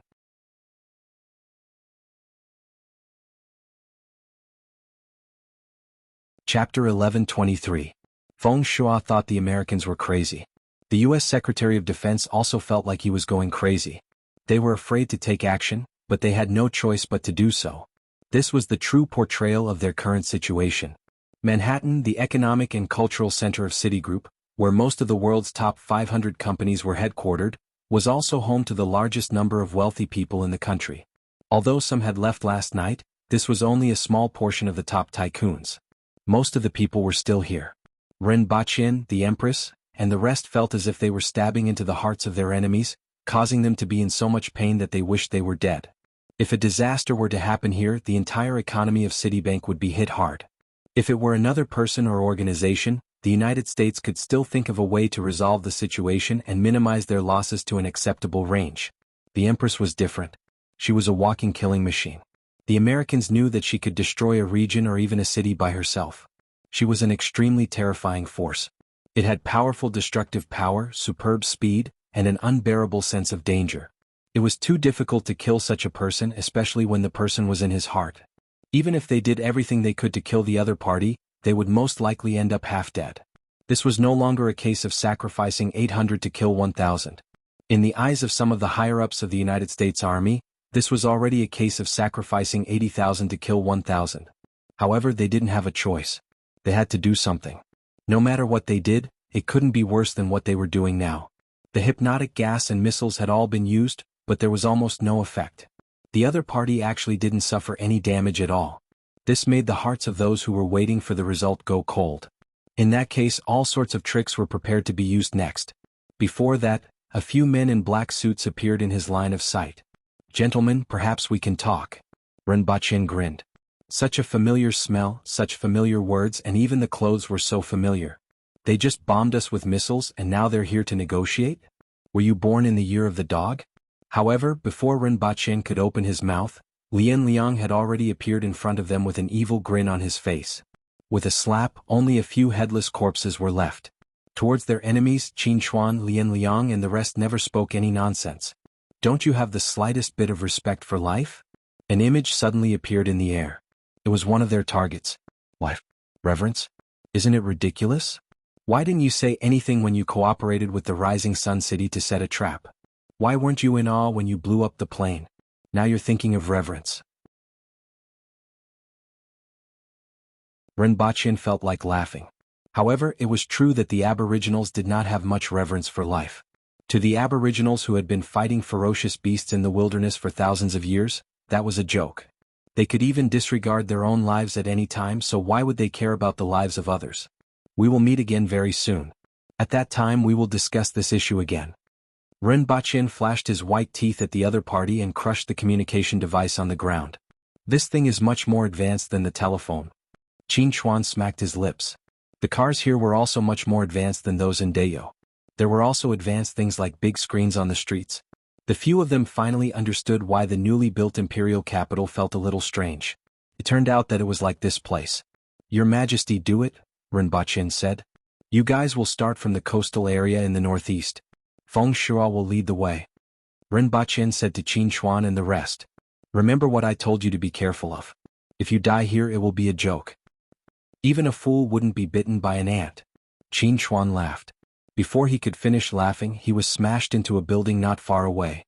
The Empress was the fool who got bitten by an ant. She was worse than a fool. Xinji, go too, Rinpoche said. I don't need protection. Xinji looked at the Empress, took the bow from her back, and handed it to Rinpoche along with the quiver. Then she cupped her hands and left. Follow me. Wait a minute. Rinpoche's expression suddenly changed. The Empress looked at him doubtfully. I seem to have forgotten something. Rinpoche knocked his head as if he had forgotten something important. What exactly was it? Rinpoche was deep in thought. The Empress glanced at the top of a building in the distance where someone was looking at her. Rinpoche's expression changed as he looked at the place where the others had disappeared. Is someone missing? It seemed like she found a room to sleep after the phone call. When the missile exploded, everyone jumped down in advance. Why didn't anyone call for her? The main reason was that her presence was too low. All she did was sleep every day. Rinpoche didn't remember her existence until now. The Empress looked at Rinpoche, then looked at the half-destroyed building and the survivors who were running out of it. After thinking about it carefully, someone was indeed missing. I'll go and look for her. Rinpoche moved closer in a flash, stepped on the outer wall and jumped onto it. However, it was easier to find a foothold in such a ruined building than an ordinary building. According to his memory, all 5 floors were in ruins. 2 of the floors had turned into big holes, and the original room was nowhere to be seen. According to the position, only a pile of broken concrete was left in the corner of the broken wall. It was very likely that Lin Xiaola was under this pile of concrete. Rinpoche's heart tightened. He didn't know if Lin Xiaola could survive under such circumstances. He moved away a few huge concrete slabs and shouted, Lin Xiaola, are you alive? I'm below. Her voice was a little weak as if she was injured. Rinpoche was glad that such a big explosion had turned several floors into ruins. It was lucky that Lin Xiaola wasn't dead. It would be too unjust for her to die here. After some time he finally dug out Lin Xiaola, who was like a clay figurine. Rinpoche was slightly stunned to see that the person in front of him wasn't the Lin Xiaola of the past. She had round ears on her head, and her face seemed to have grown a little. Most importantly, the clothes on her upper body were all torn to pieces, revealing her 2 trembling breasts. This was completely incomparable to her in the past. He had seen this body long ago. He had seen it on a flat board after her transformation and even tied her up. He had touched everything that shouldn't be touched, so there was nothing strange about it. What was strange was that she actually transformed. Back then, she transformed after eating the herdsman's jade-wasted slave and naturally transformed back after a period of time. Now, she actually transformed again in a crisis. Lin Xiaola didn't care about her exposure. She teared up after being dug out and said, My leg was crushed and broken. Serves you right for sleeping. Seeing that she wasn't dead, Rinpoche began to resent her for failing to meet his expectations. You slept every day and now you were blown up. Wu, Lin Xiaola's tears trickled down. She wiped her face and it became even more disheveled. She felt wronged. Who would have thought that she would be blown up like this while sleeping? Rinpoche cleared out a large piece of cement that was pressing down on her leg. There weren't many injuries on her upper body, but one of her legs was penetrated by a steel bar. The other leg was twisted and obviously fractured. Other than these two major injuries, there weren't any scratches. Lin Xiaola's skin was also very tough. The Empress landed silently behind Rinpoche and sighed as she looked at the somewhat miserable Lin Xiaola, who was crying even more miserably. Did you bring medicine? Yes, but I have to wash her first. Rinpoche carried the petite and almost naked Lin Xiaola on his shoulder. The Empress snorted and glanced at Lin Xiaola's hot body. Even the dust couldn't hide it.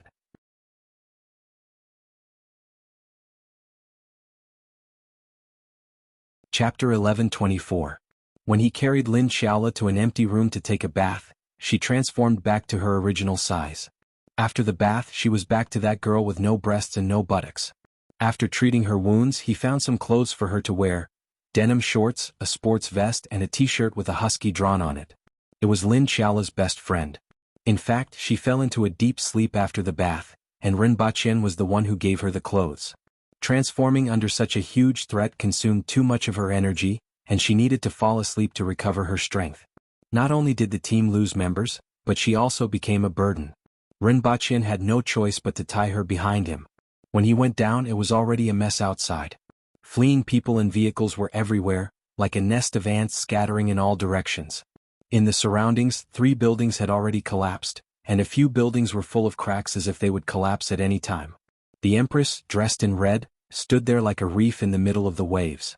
The chaotic crowd automatically parted when they got close to her. Let's go. The Empress took a glance at Rinpoche and casually threw the bow into his arms. Then she got up and walked in another direction. There were several melted holes around her body, and they were the same as the marks caused by the laser beam that fell from the sky last night. In addition, there were also many long bullets on the ground. Following the Empress's footsteps, a 20 to 30-story building began to collapse in the opposite direction, smashing into the chaotic crowd from the middle. The collapsed concrete blocks crashed into the crowd, creating waves of blood. Cries and screams could be heard all around. Rinpoche looked at the chaos around him and walked behind the Empress. It doesn't start from here. In the plan, he and the Empress would form one group and the rest would form another. They would start from the 2 corners of Gotham City and destroy the crowd toward the Hua residence. It was just like herding sheep. These people could cause the greatest damage to the Hua residents. They were also their hostages. The Empress's footsteps landed heavily on the ground, causing the ground to tremble. She turned her head and looked at Rinpoche with bloodshot eyes. I want to destroy something. I want to bring destruction to my enemies. I want to make them tremble when they think of me. I want to make them feel fear when they see me. I want to make them not dare to look me in the face or call me by my name. There seemed to be a ball of flame in her voice. The Empress opened her arms as if she was embracing the world and then shattering it. Rinpoche's heart skipped a beat as he looked at the Empress. Recently, the volcano that had been buried in her body had erupted. Was it because Lin Xiaola was injured? In other words, the repeated attacks on the Empress caused her anger to accumulate and accumulate. It was only when he dug Lin Xiaola out that her anger exploded. Furthermore, the traces left behind by the laser and sniper rifle around the Empress just now were undeniable. The American government had done a great job, causing the Empress's anger to completely erupt. At this moment, the Empress was in grave danger. It was even more dangerous than before. A woman who liked to smash things when she was angry, and she had the strength to massacre an entire city by herself. The combination of these two was simply world-destroying. Following the tremors and rumbles, another building began to topple and collapse, smashing into the crowd like a raging river. Rinpoche noticed that these 2 buildings had collapsed in the direction of the crowd. In other words, the Empress had broken the load-bearing walls and pillars of these 2 buildings that were facing the crowd. Start a massacre. Your Majesty. Looking at the chaos around him, Rinpoche couldn't help but grab the Empress's wrist. Are you trying to stop me? The Empress turned her head, her eyes glowing red and full of ferocity. I want to say that your Majesty looks so beautiful now. Rinpoche looked straight into her eyes and caressed her face with one hand. It felt like warm jade, soft and exquisite. The Empress paused for a moment, and the red glow in her eyes diminished a lot. The person I love is an unparalleled emperor. There's no need to believe it. This is an unquestionable fact, Rinpoche said softly. The red glow in the Empress's eyes diminished a little, and her original black pupils began to show. I would like to ask for permission. I really can't help but kiss your majesty now. Rinpoche hugged the Empress's waist and smelled her fragrance. The red glow in the Empress's eyes diminished again. Rinpoche leaned forward slightly and kissed her. He felt the heart-stirring softness, licked her red lips and shouted, I will never let go of you in this lifetime. The Empress's eyes were completely restored to their original clarity. The Ministry of National Defense, who had been observing the two of them with satellites and surveillance cameras, as well as some people who were watching this scene through other channels, were dumbfounded. What was going on? Was this a public display of affection on the battlefield? Rinpoche was proud of himself. He was indeed the best. The Empress wouldn't behave like this in the past, even in battle. She would only behave like this when she was completely enraged. She was like a ferocious beast that was too dangerous. She was like a sharp blade that hurt others and herself. Then a bullet hit the Empress's head, deformed, bounced off, and a strand of her hair fell. In the blink of an eye, the Empress's eyes emitted a red glow. While bouncing off Rinpoche, a longbow and a bone arrow appeared in her hands. The air was torn like silk, and a white line appeared after it was torn. The sniper on the distant building exploded into a mist of blood. The building in front of them began to collapse, and a black shadow directly covered their heads. Damn it! Rinpoche was furious. He was using his ultimate move to reduce the Empress's anger, but the two of them were increasing the Empress's anger. Even the heavens wouldn't forgive them if they didn't die. Although he was angry, escaping was more important. He reached out to grab the Empress, but the Empress grabbed him by the collar and knocked him into the crowd. She knocked a bloody path out of the crowd. There was absolutely no need for the Empress to do this. She would never do this under normal circumstances. The Empress's favorite activity was to step on people's heads. However, at this moment, the Empress only wanted to tear everything in front of her to shreds. She brutally knocked through the crowd and past the collapsed building in front of her. The ground that she ran past was completely shattered, and her power unscrupulously penetrated through her feet to the surroundings without any restraint. Groups of people were blown to pieces as if a bomb had gone off in their bodies. Rinpoche was thrown to the ground 2 streets away by the Empress. It was as if his body had fallen apart. Just now, the Empress had knocked over at least 7 or 8 cars while carrying him. If he didn't have a meat shield, he reckoned that a few of his bones would have been broken. After getting up from the ground, Rinpoche hurriedly put down Lin Xiaola, who was on his back, and saw her spurting out small amounts of blood like a fountain. At this moment, she wasn't in a deep sleep, but had fainted. The Empress panted heavily. It wasn't because she was tired, but because the red color in her eyes was fluctuating, bright and dark. Purple veins floated and dissipated on the surface of her body repeatedly. Rinpoche couldn't care less about the Empress. He quickly checked Lin Xiaola's physical condition and reckoned that she had at least a few broken bones.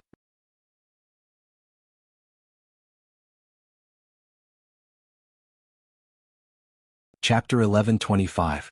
In the end, I was shocked by the explosion. Luckily, I'm on a higher floor. Anyway, there was no electricity. Everyone knows the rest. The female Empress Gigolo, the electric pole downstairs exploded. Please wait a moment. After the content has been updated, please refresh the page to get the latest update.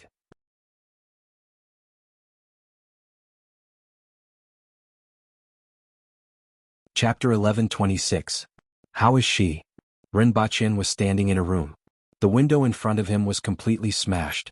He was on the 4th floor and he could see the flesh and blood all over the ground and the red figure in the distance. Beside him, a blonde lady in her 40s was examining Lin Xiaola. Her back is fractured in 3 places, and her lumbar vertebrae should be fractured. Was she hit by a car? The blonde lady suppressed her anger. She was giving first aid just now, but she was kidnapped by this Asian man and forced to treat this young girl first. Not only her, but her son, who was 7 or 8 years old, was also injured. Although she was furious, she didn't say anything for the sake of her son's safety. These Asians were far stronger than the Americans, but apart from videos, it was rare to see the truly powerful Asians in the United States. However, she didn't hide her anger at all. Is her life in danger? Rinpoche turned his head and asked. Lin Xiaola wasn't hit by a car but by someone else.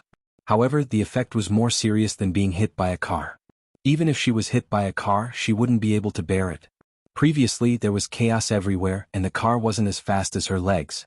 At that time, the Empress's speed was faster than the speed of sound, and she could directly turn people into a rain of blood. You need to take her to the hospital, but not the hospital in Gotham City. Somewhere else. Gotham City is very dangerous now, and the president has issued a statement to evacuate the civilians temporarily. The blonde lady was a doctor after all, and she reminded Ren Bachien. Unfortunately, she didn't expect that the crisis in Gotham City was brought about by this person in front of her. She didn't see what happened after she was kidnapped, but she was puzzled as to why the noise outside was so much lesser and even quieter. The position of her bones is not off, right? Ren Bachien asked. No, the blonde lady replied. Well, I'll give you a suggestion. It's best to stay in the ruins. It's much safer than running around, Ren Bachien said casually. Just now, this woman actually stopped to give first aid to a passerby in such a chaotic situation. He had to admit that she was a good person. The lady glared at him, held her son, and ran downstairs. However, as soon as she went out, her legs gave way and she sat on the ground. Her face was pale and her eyes were filled with fear. She saw countless broken corpses on the street outside. Not even a complete corpse could be seen. The wreckage covered the road. Previously, there had been countless civilians fleeing on this road, but now those people had become corpses. It was as if a bomb had exploded from the inside, and the ground was covered in flesh and blood. Ugh. The woman quickly buried her son's face in her chest. She could no longer endure the turbulence in her body and directly vomited. Even if he was a doctor, the scene in front of him was too terrifying. It was like hell on earth. He took out some ointment from the pouch at his waist and applied it on Lin Xiaola. Her back was fractured in 3 places, and her hip bone was also fractured. Then he fed her the medicine. He dipped his finger into her mouth and poured a few mouthfuls of water. Being sick for a long time made one a doctor. His movements of applying medicine and feeding medicine were very agile.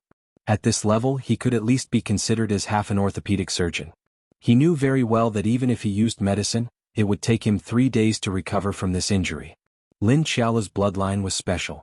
She might be able to recover faster than him, but it would only be half a day faster. Fortunately, even though it would take 2.5 days for her to recover, she would be able to walk on her own in 1 day and move around in another 1.5 days. He tied Lin Xiaola behind him again and jumped out of the window. The street was like a sea of blood. Ren Bachien swept his gaze across and saw the golden-haired female doctor. However, her condition wasn't right. It was as if an invisible rope was strangling her neck, and she had difficulty breathing. Asthma? This thought flashed across Ren Bachien's mind. He saw the child in her arms fall to one side and in the same state as her. Both of them were also violently convulsing. Damn, it's poisonous gas. Ren Bachien immediately reacted. He was too familiar with this thing. It was colorless, odorless, and extremely difficult to detect. Even an earthwheel expert could only last 2 minutes longer than an ordinary person. If it weren't for the 2 ordinary people here, the situation would have been quite serious by the time he realized it. Ren Bachien held his breath. Even though he could also inhale it through his skin, the speed was much slower. He stomped his feet and turned into a shadow. After a few steps, he landed beside the Empress and grabbed her with one hand. Your Majesty, there's poisonous gas here. Let's go. The Empress had massacred an entire street. Her anger had dissipated a lot, and she was much more clear-headed now. She pulled Ren Bachien into the air and landed on the top of a building in the distance. Below them was a surging crowd of refugees. With them around, any poisonous gas could be detected in time. Ren Bachien tried to contact Feng Shuo, but no one answered after half a minute. Ren Bachien knew that the other group was probably in a similar situation as him and had also encountered poisonous gas. Feng Shuo probably couldn't escape the fate of death, but the others should be able to react after discovering that he was poisoned. Ren Bachien had instructed them on the road and when he was resting yesterday. Besides some weapons that he knew, it also included poisonous gas. After all, this thing couldn't be avoided. Don't be in a hurry to kill people. Ren Bachien saw that the Empress was about to make a move. He reached out to hold her hand and intertwined his fingers. The President of the United States has just issued a wartime order to mobilize the people of Gotham City to leave, Ren Bachien said. The streets are full of people now. When they gather together, we can drive them away from the rear. Ren Baqin pressed on his communication device and played the video of the president's speech. Ren Baqin took a few glances and laughed. They don't dare to not mobilize the people of the city. Both sides fought in Gotham City, causing countless deaths and injuries. Now that the people of the city are moving, we will follow them and turn the United States upside down like a wildfire spreading. They can't do anything even if they know. They just have to be careful not to fall for their tricks. Unless they drop nuclear bombs on their own land and on their own people. Otherwise they can only watch helplessly. The Empress stood at the edge of the rooftop and looked down at the crowd. Her eyes were still flickering with a dark red color, and it seemed like she wanted to go down and kill again. Ren Baqin's gaze was also changing as he stood behind the Empress. He was prepared to set off a reign of terror in the United States, but he wasn't prepared to let the high-ranking officials off either. However, he hadn't considered whether to start a massacre or a massacre. Given the density of the crowd below and the Empress's indiscriminate attacks within a radius of a few hundred meters, it wasn't impossible to kill hundreds of thousands of people. Previously, the Empress had killed at least thousands of people on the streets. Including Qin Xuan and the others who didn't know the current situation, it was estimated to be tens of thousands. It was completely possible for a few people to kill hundreds of thousands of people. The denser the crowd, the greater the damage. Then what? What would be the reaction if they really killed hundreds of thousands of civilians? What would be the reaction of the other countries, not the United States? At present, he and the Empress were like the demon kings of this world. He didn't want to kill too many people and end up killing himself. Your Majesty, there's no hurry. Ren Baqin held the Empress's hand and interlocked their fingers. Tens of millions of people want to leave Gotham City, and they won't be able to do so in a short period of time. After speaking, Ren Baqin looked up at the sky. He wasn't sure if it was because he was afraid of provoking the Empress to kill the civilians below or because he already knew that the Empress had sharp senses and that the lasers couldn't hurt them, but they stood on the rooftop for a while and didn't attack. However, there were many helicopters, flying cars, and flying motorcycles hovering in the sky in the distance. What are you waiting for? The Empress turned to look at him, and the red light in her eyes dimmed. Ren Baqin glanced at her and saw that her eyes were red. They weren't bloodshot like other people's eyes. Instead, they seeped out of her pupils like a burning flame. It was extremely special and he didn't know why. I reckon that this time, everyone will have a new understanding of our strength. After giving them time to accept it, Ren Baqin rubbed his chin. It didn't take long for his mood to turn sour. Would his hair and beard grow out one day? And the bird's nest?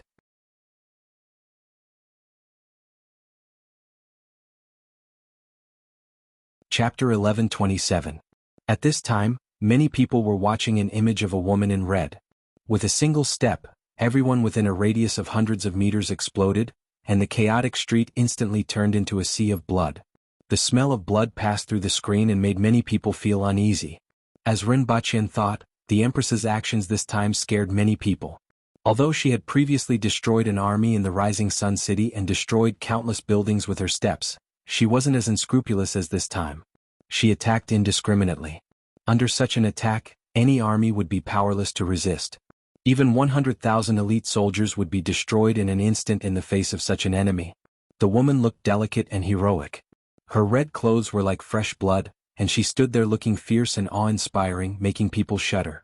It wasn't just her killing methods, but also her indifference to human life. It wasn't scary to have strength as long as there were means and moral constraints. However, those who were strong but unrestrained were the most terrifying. In China, some people who were ready to make trouble were sweating profusely. If they really dared to make a move, they would probably follow in the footsteps of the US Americans. I don't know if it's a blessing or a curse to have such an existence, someone couldn't help but say. So what if it's a blessing? So what if it's a curse? Guns couldn't kill her, missiles couldn't blast her to death, and even poisonous gas was useless. With the speed she displayed, even the most destructive weapons couldn't hit her. She could be called invincible. In the future, we must be careful not to provoke her ferocious nature.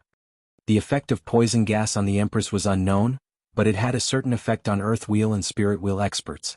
It was just that their bodies were strong, so the effect was much slower. If there were ordinary people around, even if the poison gas was colorless and odorless, they would still be easily detected. It would be even easier if there were mice or some air detection devices on the body. Fortunately, we are only in contact with gate number 2. He grew up on Earth, so his ideas aren't much different from ordinary people. As long as no one provokes him, he won't cause trouble. Even so, who can guarantee that he will be like this in the future? If he has any ulterior motives, who can stop him? In the starry sky, individual strength is nothing, someone suddenly said. Everyone looked over in surprise. In the starry sky, humans were still based on Earth, so the sudden mention of the starry sky was certainly not a casual remark. Could it be that the research has been done? Someone asked with joy. We've made progress and calculated a point. As soon as these words came out, everyone's spirits shook, and they couldn't conceal the joy on their faces. Don't panic and pass quickly. If anyone tries to cause trouble at this time, kill them immediately. At an intersection, dozens of people in police uniforms were clearing the way for the fleeing crowd. There were natural disasters and people in the world. Ren Baqian and the others were actually terrorists, but it was a natural disaster for the Americans. Some people were of people. There were robberies, violent clashes, pushing and shoving, trampling, and even shooting in the crowd. The police were all on high alert. Idon of people of people. Idon. There are at least millions of people. I don't know. What are they? From time to time, the crowd could see light shadows floating in the air. From them, they could see a red-clothed woman moving forward. On her path, everyone within 100 meters of her exploded into flesh and blood. The buildings on both sides were collapsing and collapsing. This scene was taken from a tall building. Not long after, the image began to shake and concrete could be seen falling down. Everyone who was 100 meters away from her exploded into flesh and blood, and the buildings on both sides were collapsing. There was more than one such scene. In fact, such videos were everywhere on the internet. Apart from the woman, there were also several burly men holding cold weapons and a bespectacled woman wearing metal armor and a battle skirt. In fact, such videos were everywhere on the internet. In addition to the woman, there were also several burly men with cold weapons and a bespectacled woman in metal armor and a battle skirt. Don't talk about that. If you don't want to cover the flag, hurry and clear the crowd. Someone shouted. A brown-haired woman in a police uniform suddenly saw something jump up from a distance. Be careful, they are coming. The policewoman was frightened and quickly raised her gun. Be careful, they are coming. The policewoman was frightened and quickly raised her gun. The others did the same. A woman in armor and battle skirt leaped dozens of meters into the air and crossed hundreds of meters toward the crowd. Without anyone's order, everyone opened fire. The sword in the woman's hand turned into a sword ray, deflected the bullets, and pounced directly in front of the crowd. There was no emotion in her eyes behind her glasses. With a flash of cold light, the heads of the 3 policemen at the front flew into the sky. Like a tiger charging into a flock of sheep, only a white policeman was left sitting paralyzed on the ground with yellow liquid flowing between his legs.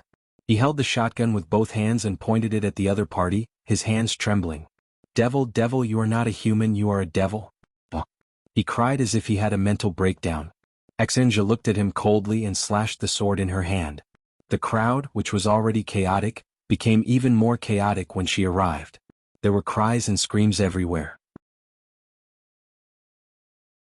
No matter how cold and bloodthirsty one was, it was inevitable that they would feel compassion when they saw this scene. However, Exenja didn't feel anything. She leaped onto a telephone pole not far away and looked into the distance. There was a viaduct in front of her, and there were troops setting up defenses on it. She pounced over like lightning, and the sword in her hand smashed into the line of defense of the troops like a sledgehammer. The entire viaduct was immediately broken, burying the troops below. Countless Americans were at a loss. Why was there such a person? Since there was such a person, why didn't superheroes appear? I'm hungry, the Empress said as she landed beside Rinpoche. The ground below had collapsed a few meters. Originally there was a subway line below and many people were hiding in it. However, at this moment, a section of the subway line and the stations along the way had completely collapsed. The Empress had killed countless people, and the ground below had turned into a sea of blood. However, there wasn't much of the smell of blood on her body, and she still had that alluring fragrance. When she said, I'm hungry, although her voice was cold, Rinpoche could hear a hint of a young girl's coquettish tone. I'll get someone to prepare. Rinpoche first contacted someone. There were people from China in Gotham City, and they were hiding underground. They even used all their connections to prepare some meat that was enough to feed 1,000 people. It was probably only enough to fill the stomachs of the Empress, Qin Xuan, and the rest. With this amount of food, ordinary people couldn't afford to feed them. Let's go and find Minister Qin and the rest. Once we find them we can start eating, Rinpoche said. Although Gotham City was huge, It only took 2 breaths to travel a kilometer under the Empress's feet. It wouldn't take much time to find them. After seeing them, Renbaqian looked disgusted. He saw that Qin Xuan and the rest were covered in flesh and blood, and the thick smell of blood was nauseating. Only Xenja looked clean, but the smell of blood was extremely strong. The only thing that made him feel regretful was that Feng Shua had indeed died from the poison gas. Now each of them had a cat or a pet dog tied tightly around their waists. They were as pitiful as they could be. They used these little things to detect the poison gas in advance. When they arrived, it was a basement. There was a big metal door on the outside and the area inside was huge. There were 6 Chinese people inside. When they saw them come in, they trembled with fear in their eyes. They already knew about what was happening outside through the internet. Even if they received orders, they would still feel fear when they saw these people. This wasn't a matter of killing a few people. They had seen many of such people and they wouldn't feel anything. However, the people in front of them had killed tens of thousands of people with cold weapons. They weren't like nuclear bombs that could be detonated with the press of a button. Even the most courageous people would feel fear when they saw them. Someone wants to talk to you. A bearded man threw a communication device over and retreated. He didn't dare to go near them. Fupin Chinese.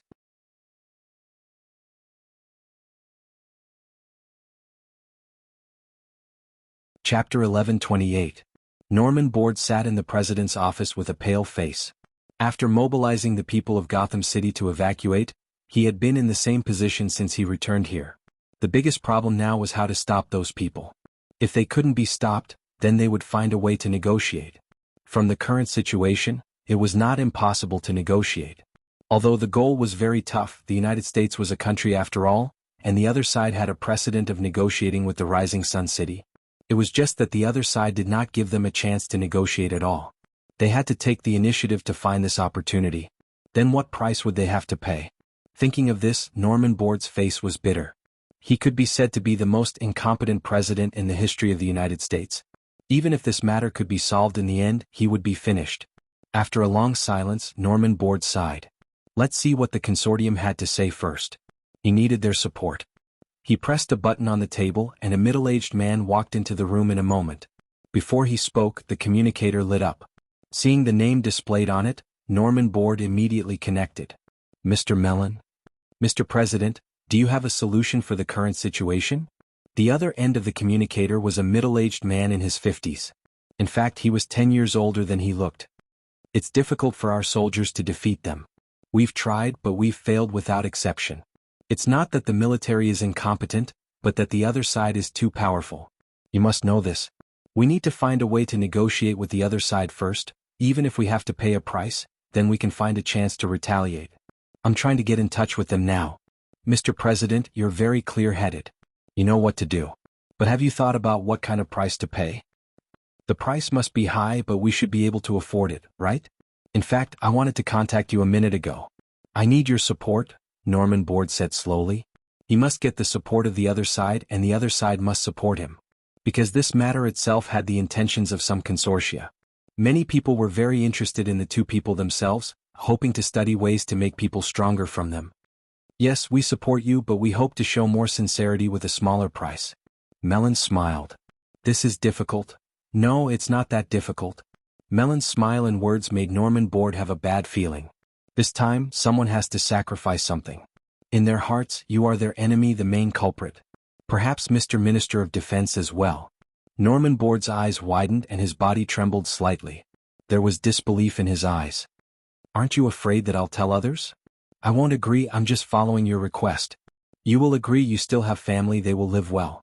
I told you, you're a very smart person. Besides, you have no choice. Norman Board instinctively looked up at the middle-aged man standing not far away. The man, who had always been respectful to him, now seemed to have changed into a different person, his eyes cold. Renxia, do you know? Something big has happened in America. A young girl skipped to the side of a young man. The young man was very handsome and the smile on his face was very gentle. I already know. Renxia smiled. His smile was as gentle as usual, like the sunlight, dazzling one's eyes. The girl's face was a little shy, but her attention quickly shifted elsewhere. With your status, you must have known about it long ago. Was the video real? My worldview has been shattered. Was that really a human? The young girl had a shocked expression on her face. She was obviously frightened by what was shown in the video. In fact, very few people in the country knew about this matter. After all, the domestic internet was very tightly controlled, especially regarding this matter. Any related comments and videos that appeared on the domestic internet would be deleted within seconds. Most of the people who knew about this matter were those who went to foreign websites when they had nothing to do, or those who were more well-informed. It should be true. I heard that the people of Gotham City have already been evacuated.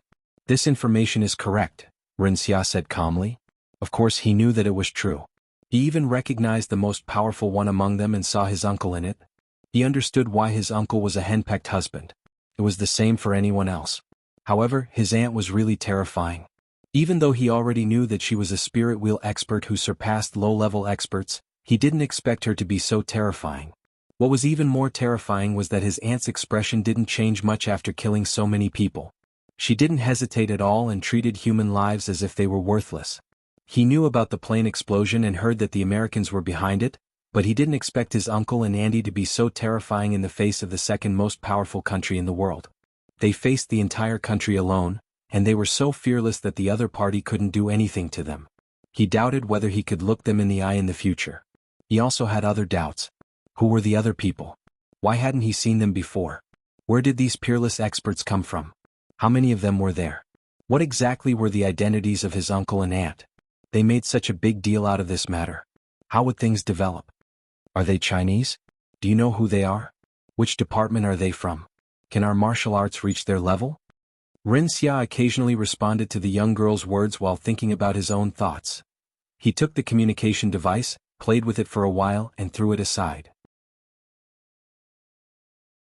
Since they weren't contacting him directly, they couldn't be the important people in the country.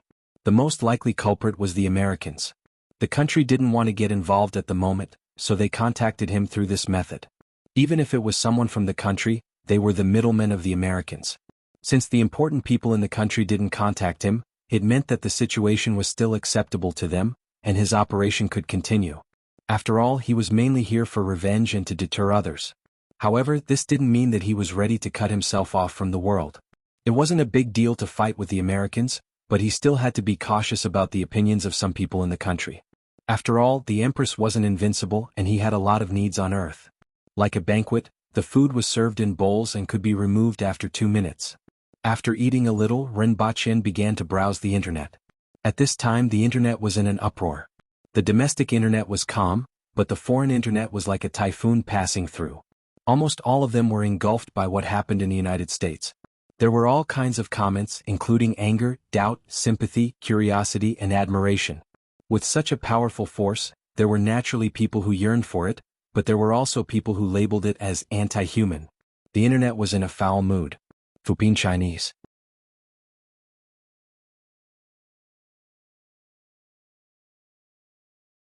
Chapter 1129. In just half a day the United States had already suffered huge losses.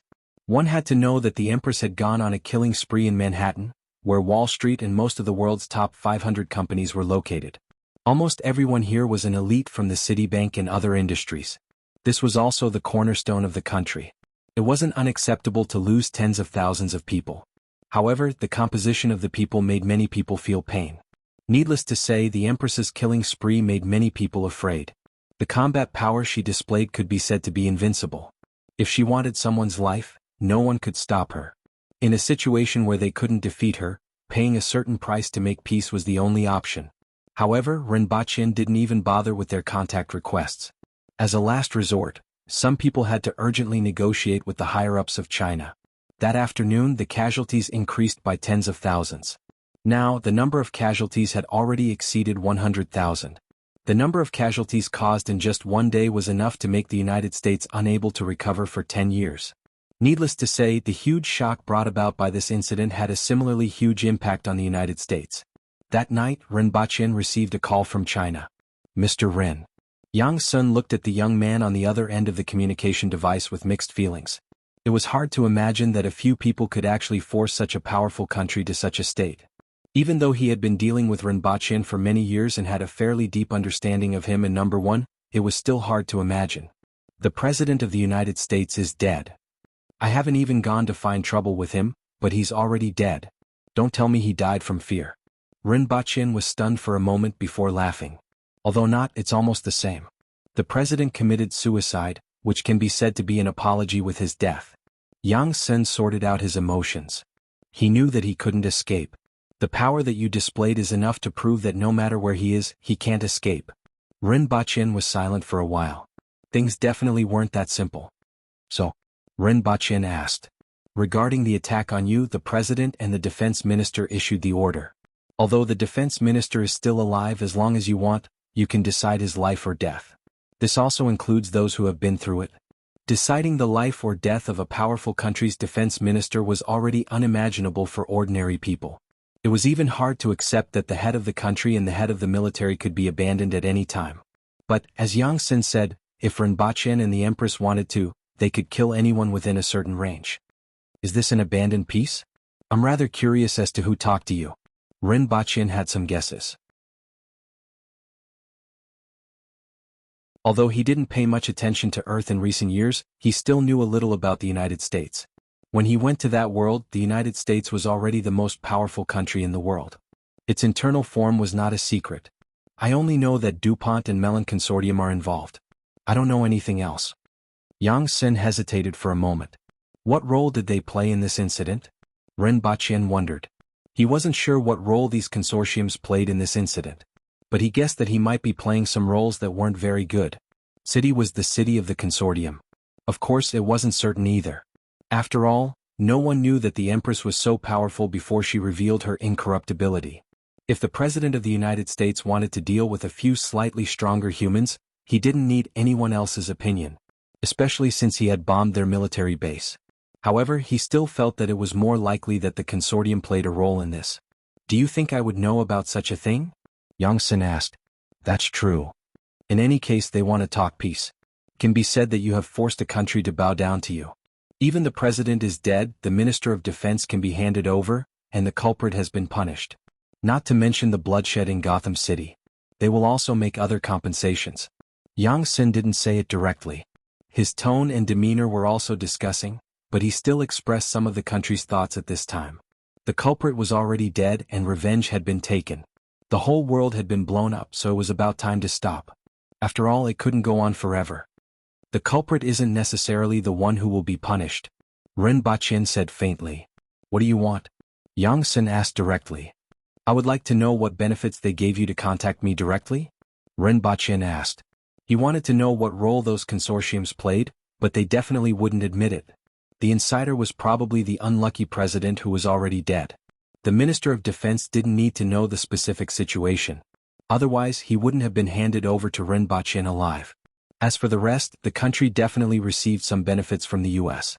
Furthermore, these benefits could shut the mouths of many people, which was why Yang Sen said such a thing. At this time, Rinpoche was reminding some people. After all, he was the one who was bombed and he was the one who did it. You want me to stop after receiving benefits? How can there be such a good thing? It's up to me to decide when to stop. Yang Sen's gaze shifted as if he was looking at something. He then said, that gentleman wants to talk to you. Rinpoche nodded slightly. He switched the call to another number. The person talking to Rinpoche was one of the top figures in China. After talking for a while, Rinpoche's face revealed a shocked expression. After talking for a while, they ended the call and Rinpoche fell into deep thought. The Empress wasn't nearby. Instead, she was stirring up a sea of blood in the distance. Rinpoche put Lin Xiaola aside and stood on the edge of the 5th floor of a broken building. His eyes flickered incessantly. The news that he had just received was too important and too shocking. The Chinese Academy of Sciences discovered a curve in the universe that distorted the concepts of time and space. There were nodes on it and one could reach other nodes through one node. The most important thing was that they had already calculated the location of one of the nodes. In other words, from the discovery of the curve and the node, mankind would enter the interstellar era. This discovery was enough to shock everyone. After all, entering the interstellar era meant that Earth had entered a brand new, vast, and filled with countless possibilities. To make a discovery in a short period of time and enter the interstellar era wasn't something that a country could do alone. It required the whole world to abandon disputes and participate in this together in order to achieve this. Not only did the US suffer heavy losses under the hands of the Empress, but it also paid a huge price to establish contact with China. This allowed China to gain a lot and occupy an absolute leading position when the world entered the interstellar era in the future. Under such circumstances, the matter between Rinpoche and the US was something new. Furthermore, Rinpoche would also benefit greatly from this. Not only would he receive a large amount of compensation from the US, but his and Rin Wanyan's industries would also be able to participate in certain aspects of the interstellar exploration. This benefit was too great. It was so great that Rinpoche couldn't refuse it.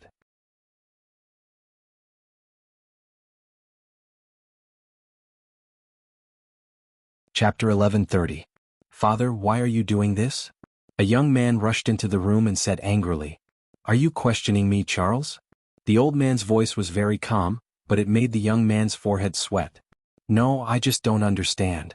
The young man slowed down his voice. "We are the Mellon family. We are one of the top 10 consortiums. We control everything in this country. Why would we admit defeat to a few people? Our glory has been torn to pieces. Don't let arrogance blind your eyes. We have already lost. Since that is the case, we should not provoke such a powerful enemy. We should quietly lurk and wait for the opportunity to come. We will take back everything." The old man's eyes were full of calmness. "We didn't do our best. Although they are strong, we still have a chance. Especially the president. Why did we abandon him so easily? Even if we want to push him to that position, it is not an easy task. He can still do more things. He is their target. Even if we must abandon him, there are other ways to make them pay a heavy price. For example, let him hide in the military base and then detonate the military base. Is this your idea?" The old man turned his gaze to him with inexplicable emotions in his eyes. The young man was stunned for a moment. His father was right. This was his idea and it was one of the last choices. Before that, there were still many ways to try. No matter what, it should not be the current situation. Yes, they escaped the explosion on the plane last time. It was just that the power was not enough and the range was not big enough. If the power is enough, I believe it can kill them. They are not invincible. They are not gods nor are they demons. Even gods can be injured. The young man said his idea loudly. If the power was not enough, the equivalent would make up for it. As long as the power was enough, there was no one who could not be killed. How can you be sure that they will do what you think, child? The old man asked. Their target? But they are not in a hurry to kill the target. You see, they are not in a hurry to find the culprit for revenge. They can slowly kill in Gotham City until they reach Washington Mansion. And they did do so. Our government, the people's trust in the government, and the people's sense of security will all collapse in this process. If that is the case, what should we do? Wealth, glory, these are all important. But a stable order and country are the prerequisite for all of this. Even we cannot avoid the chaos brought by destruction. Besides, it's not like we don't have enemies. A lot of people are happy to see us suffer a big loss. If the incident continued to ferment, someone might leak some information to them. Before those people make up their minds, we must eliminate the danger first. The young man was at a loss for words, unable to think of a rebuttal. But the anger and hot blood that surged up did not subside in the slightest. Things should not have been like this. This should not have been the result. Moreover, they have a strong sense of danger which allows them to escape from certain death many times. It can be seen from the use of space-based weapons that even light can't hit them. It was probably because of this that they were able to escape from the plane earlier. We don't have many methods to deal with them, and the ones that can threaten them are likely to be escaped by them. As the old man spoke, he pressed a button on the table and an image appeared in the air. In the video, there was the current Minister of Defense as well as several government and military officials. A total of 7 people were tied up. All 7 of them were in different states. Some of them had unconcealable fear on their faces and were trembling all over. Some were filled with anger and were shouting as if they had lost their minds. In front of them were a man and a woman. Seeing the woman in red, the young man's eyes flashed with amazement. The Empress's facial features were extremely beautiful even in the eyes of Caucasians. In particular, her heroic spirit and iceberg-like temperament as well as her powerful strength, were extremely attractive to the Americans who advocated freedom and heroism. Strength and temperament were her best accessories. After the amazement, the young man shifted his gaze back to the people who were tied up and frowned. Why are they so unbearable? This shouldn't be. Of course. The old man smiled and was happy to explain. Their adrenaline secretion is relatively high, which makes them fearful, anxious, furious, agitated, and unable to stabilize their emotions. The young man thought about it and felt that there must be a reason for this. Then he said thoughtfully, "Is there a problem with the air? The other two aren't affected?" The old man clapped his hands to express his appreciation. "That's right, child. You are very smart. This is a small attempt. We have tried a few types of nerve gas before, and the results are the same.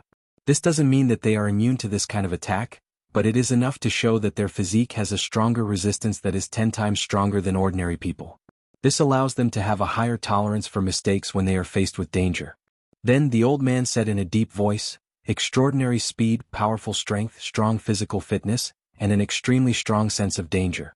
These are the things that they have that we look forward to. When they turn these into weapons, it is too dangerous for us. If we continue, it is very likely that we will be dragged into the abyss. This matter will temporarily stop here. Although our losses are not small, it is not unacceptable. On the other hand, if someone were to link up with them, the result would be unacceptable. Our family might even perish because of this. They may not be able to really destroy everyone in a country, but they have the ability to destroy a family," the old man concluded. "I understand, father." The young man pondered for a long time and finally let go of his worries. "I think I've learned a few things. No matter what kind of enemy you face, don't act rashly before figuring out everything. That is likely to bring destruction to yourself. I am very happy that you think this way, but we can't be too restrained. After all, we are melon and there are very few existences that can bring us danger. It is enough to maintain a certain degree of humility and caution." While the head of the melon family was teaching the children, Renbachian looked at the few people in front of him who were bewildered because of fear and anger and felt rather bored. "These are the officials of the United States?" Renbachian said sarcastically. It was hard to imagine that these people planned to attack him and the Empress. Of course, there was also the corpse of the president. In the face of life and death, these big shots were even worse than ordinary people. The Empress glanced at them and said, "They have been tampered with. Forget it, it doesn't matter." Renbachian put away his expression and also felt that it was meaningless to say anything to these people in such a state. He slowly extended a spear from his palm. "Devil, devil, you are the devil?" One of the officials said in horror and tried to shrink back. Unfortunately, he was tied to a chair, so his actions were meaningless. Renbachian cut the throats of these people, turned his head to the side and revealed a sinister smile. He pointed the spear in his hand, and the scene in front of the two people in the distance suddenly turned black. The Empress pondered for a while and asked, "Are there only these few people behind the scenes? There may be others. However, even if there are others, they are very well hidden. We don't have any information, so we can only stop here for the time being. We still have a lot of time and there will be many opportunities in the future. As long as we know who else is hostile to us." Renbachian turned his head to look at the Empress and felt that she was exceptionally beautiful these 2 days. He couldn't help but give her a hug. Immediately after, he felt a pain on his shoulder and saw the Empress pull out her finger. "Your Majesty, what are you doing?" Renbachian looked baffled. This kind of pain was nothing, but the Empress's behavior puzzled him. The Empress gently put her blood-stained finger into her mouth as if she was tasting something delicious. "When I was killing these 2 days, a question suddenly appeared in my mind. What is it? What does your blood taste like?" "It's very sweet." Renbachian was shocked. "Did you become obsessed with killing people?"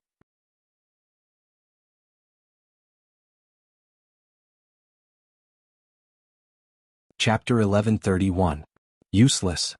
Renbachian wanted to scold her as he looked at her curled up on the sofa and slept until the end of time. This guy was really too useless. She was the only one who was seriously injured by an explosion and then hit by a car. In Renbachian's eyes, she had already become the kind of person who couldn't be helped. She wasn't weak, but she wasn't reliable either. Especially when she was constantly in a state of craving for sleep, it could be said to be her greatest weakness. Perhaps she would only get better when she became an adult. Only God knew when she would become an adult, since she was already over 50 years old. Renbachian turned his head and looked at the Empress, who was watching the movie attentively, and felt a little worried. The Empress didn't seem to have any problems at the moment, but as the person closest to her, he naturally noticed something wrong with her. Ever since she started killing, she seemed to have a craving for fresh blood. Whenever she was with him, she always wanted to bite him as if he was more attractive than dessert.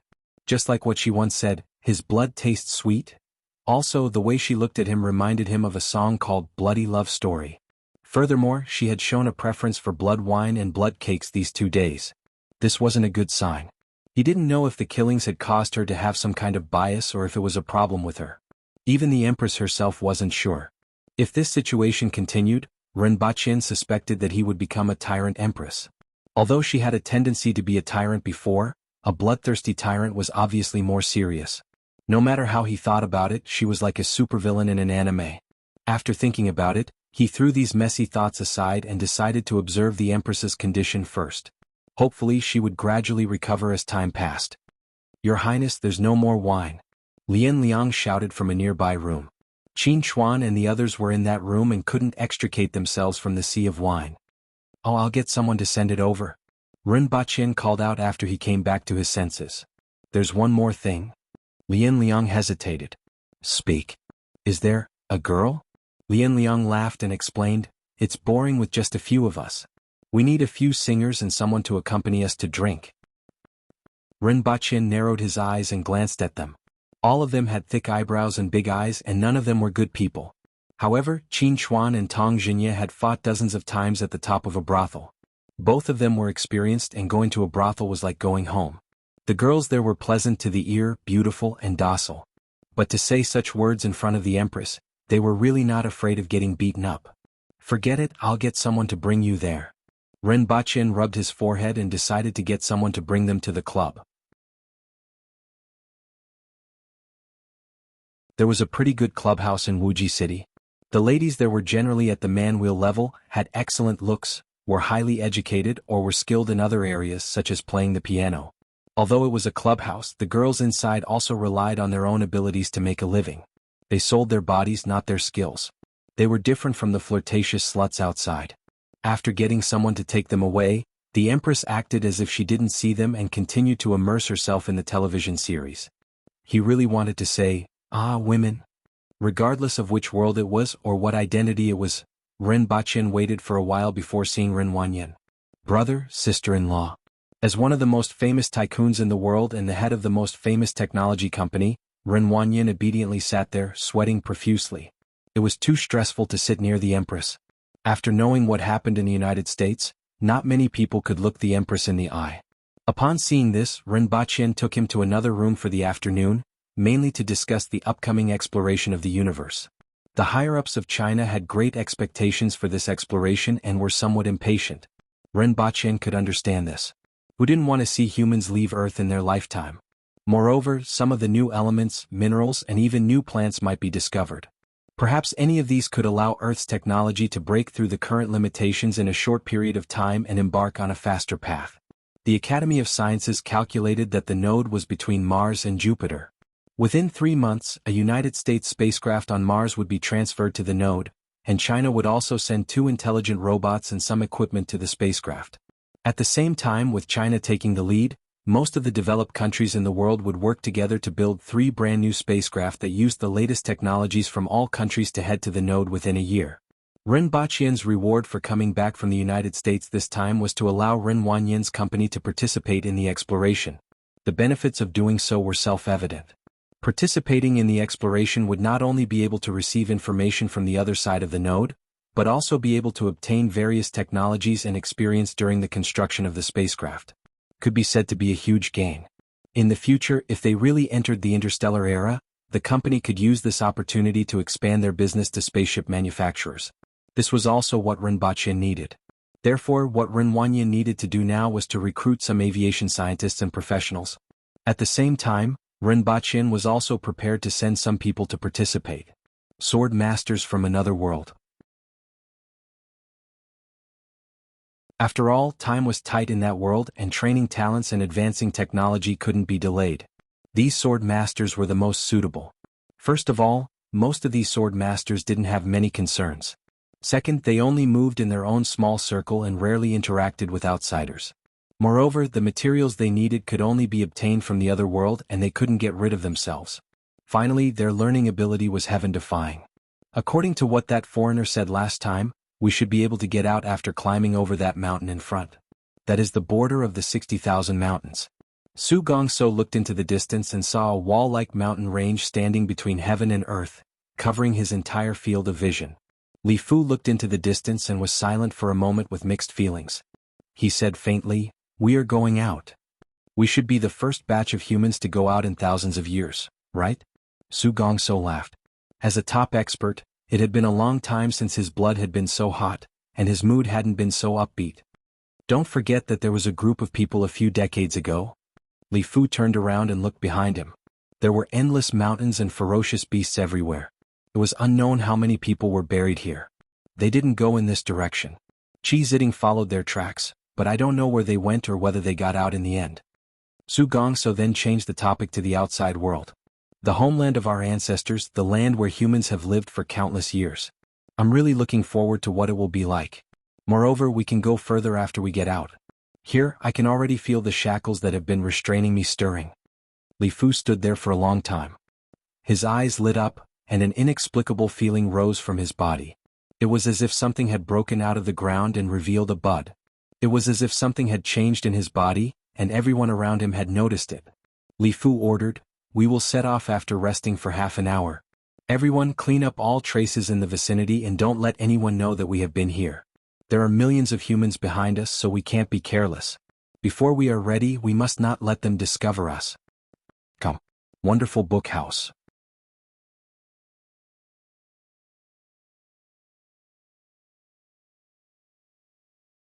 Chapter 1132. The closer they got to the edge of the 60,000 mountains, the more astonishing the mountain range in front of them became. The entire mountain range was black and almost barren. It was thousands of feet high and almost perpendicular to the ground. It was difficult for apes and monkeys to climb and even birds to cross. However, the top of the mountain was golden under the sun and looked strangely beautiful. Su Gongso's eyes were filled with fascination as he chanted loudly. 10,000 feet in the clouds, the sun and moon shine on the golden platform. Inu, who was 2 meters tall and had thick eyebrows and big eyes, said, "The yellow crane can't fly too fast, and the ape wants to climb." Great Xia emphasized literature, but there was little entertainment in this world. Most of the top experts had dabbled in music, chess, calligraphy, and poetry. If it was an aboriginal expert, he could only sigh and say, "Damn, it's so F***king high and so F***king steep." Li Fu had these words in his mind, but he was too embarrassed to say them out loud. He was a blacksmith and had been running around all his life. Other than smithing, beating people, and surviving in the wilderness, he knew almost nothing else. "This doesn't look like a cliff. It looks like a huge wall. The majesty of heaven and earth is really amazing," Inu, who was close to the cliff, couldn't help but say. The continuous mountain range that they could see from afar was now completely revealed to them. Other than a few cracks in the distance, the rest of the mountain range was a straight line of cliffs. There were layers of lines on the cliffs, as if they were formed by some kind of black substance that flowed down and solidified. Other than that, there was almost no place to stay. If it wasn't for the fact that the mountain range was so huge, they would have believed that it was a man-made wall that separated the 60,000 mountains from the other side. The 2 cracks that they could see were where the doors were. There are probably foreign tribes at the 2 cracks. Let's not alarm them and go up to the top to see what's going on, Li Fu said. As for the lack of a place to stay, it was easy to deal with. Su Gongso touched the surface of the cliff. It seemed to be made of metal and stone, but he didn't know what material it was. In fact, they had seen many things in the 60,000 mountains that they had never seen before, so they weren't surprised. Su Gongso pecked the cliff with his fingers, making a metallic sound. He only felt a strong force rebounding his fingers. He quickly shook his hand and took a few steps back. His fingers were slightly red and swollen. Everyone was surprised to see this. Su Gongso was one of the top 10 experts in the world, able to break steel with a casual strike. Yet, not only did he fail to damage the cliff in front of him, he even suffered a small loss. "This isn't an ordinary rock or. This sentence was nonsense and everyone could see it now. Let me try." Gao Yi raised his right hand, and a long spear appeared in his hand. Su Gongso was one of the top 10 experts in the world, yet he could not even injure him with a single strike. Although he had not used his full strength, the sturdiness of the cliff in front of him was evident. In this way, the experts who were weaker than him and were mostly empty-handed didn't need to make a move. Gao Yi was ranked around the 20th strongest expert in the world. The spear in his hand was extremely sharp, and it was a good opportunity for him to test it out. Following a few soft sounds, sparks burst forth. Gao Yi's expression changed slightly. Not only was this mountain wall incomparably hard, but there was also a rebounding force when the tip of the spear touched it, making him feel rather uncomfortable. He poured his divine will into the body of the spear, but in the end, it only left a few marks the size of rice grains on the cliff. I don't believe that every part of it is so hard. Gao Yi's expression changed and his body moved continuously. Following his figure, from low to high, from left to right, the sounds of collisions rang out incessantly. This time, everyone's expression changed greatly. The cliff with a circumference of a few hundred meters was actually made of such a material. It was incomparably hard and difficult to destroy with human strength. Is this cliff really a natural wonder? How could human strength create such a vast mountain range? Even the ancient human emperors couldn't have done it. How exactly was this cliff formed? Everyone felt that it was inconceivable. Li Fu stared at the cliff with rapt attention. A short rod appeared in his hand, and he fiercely tapped it forward. Like the sound of glass shattering, the cliff where the short rod landed cracked like a spider web. When the rod tapped it again, the cliff shattered into pieces, revealing a hole the size of a bowl. Everyone didn't know that Li Fu had already used the god's rod, which could see the weakness of an object, and only made such a small hole. They only felt that he was worthy of being the world's #1 expert. The cliff that everyone was helpless against was broken into such a large piece with just one tap of his rod. This is metal? Someone picked up the broken piece and asked in surprise. It doesn't look like metal. Feels strange, somewhat like metal but also like rock. Someone held it under the sunlight and said in surprise, "This thing can actually transmit light." One had to know that metals weren't able to transmit light. Most of the things that could transmit light were gems, crystals, jades and other minerals like those in Dayo. However, this material was completely different to the touch. It was very rough, but it could transmit light, which amazed everyone. Li Fu tapped the ground with his rod again, causing the soil within a circumference of several meters to explode. The rock exposed below was as solid as the cliff wall. Following Li Fu's action, everyone started to work. In a short while, a large pit that was tens of meters deep was formed on the ground. The exposed base of the cliff was the same as the top. Only then did everyone give up. The things here are different from what we know in the past. Let's check out the situation of the two gaps first. Li Fu pondered for a moment and said. Originally, he wanted to climb to the top of the mountain and check out the two gaps. However, he needed to use the god's rod to form a foothold to climb to the top of the mountain. Even with his full strength, he could only use the rod 6 times. It was 3 kilometers high and each gap was 20 meters. He needed at least 150 gaps. In addition, the higher he climbed, the more difficult it would be, and the greater the consumption. He estimated that it would take at least 1 to 2 months. Instead of doing this, it was better to check out the surrounding situation first. Go check out the 2 gaps and see if there's a place to climb to the top of the mountain.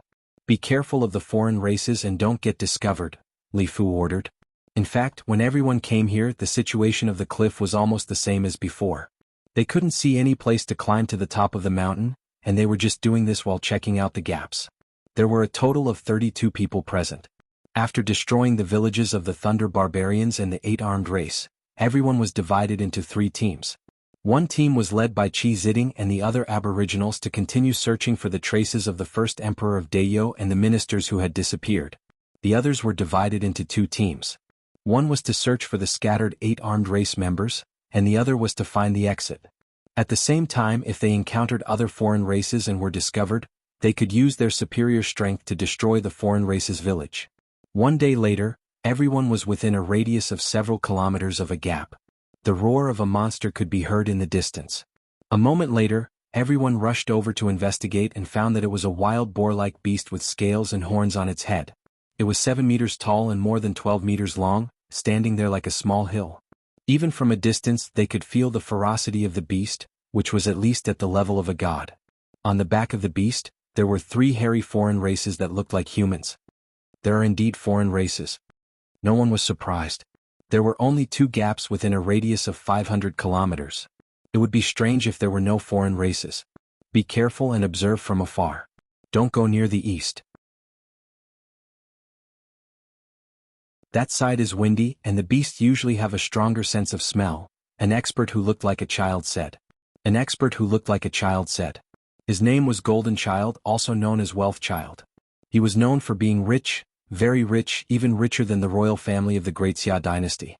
The imperial family of Great Xia only had a history of a few hundred years, but the Jin family had been around for thousands of years and had a deep foundation. There are some beast corpses tied to the beast. It seems that they have returned from hunting. Follow them carefully and you will be able to find their location. Just as they expected, these foreign races had returned from hunting and did not realize that a few humans were observing them from afar. There had been no beasts in the two boundaries here for more than 1,000 years. Hence, they were very relaxed and returned to the village with their prey. Everyone watched from afar as they left the 60,000 mountains, passed through the exit, and went to the outside world. At this point, everyone knew that the exit was about 1.5 kilometers wide and 2.5 kilometers thick. This meant that the mountain range was 2.5 kilometers thick and about 2,500 meters wide. However, they did not know if there were other foreign races, so they did not dare to act rashly. It was not until late at night that they finally found their way to the exit. As soon as they arrived, they could feel the strong wind blowing into their bodies and even into their minds. This wind is very beneficial to us martial artists. If we practice here, we will get twice the results with half the effort. I also feel that my bottleneck seems to have loosened by more than half. As long as we find a secluded place to practice in the outside world and spend some time, we will be able to break through, an expert said in surprise. Sure enough, the outside world is very different from where we came from. In this environment, practitioners who were originally stuck at the earth wheel level can also cultivate to the spirit wheel level. Everyone's faces were filled with wild joy. It was exactly as Rinpoche had said. As long as they could get out, everyone could advance further.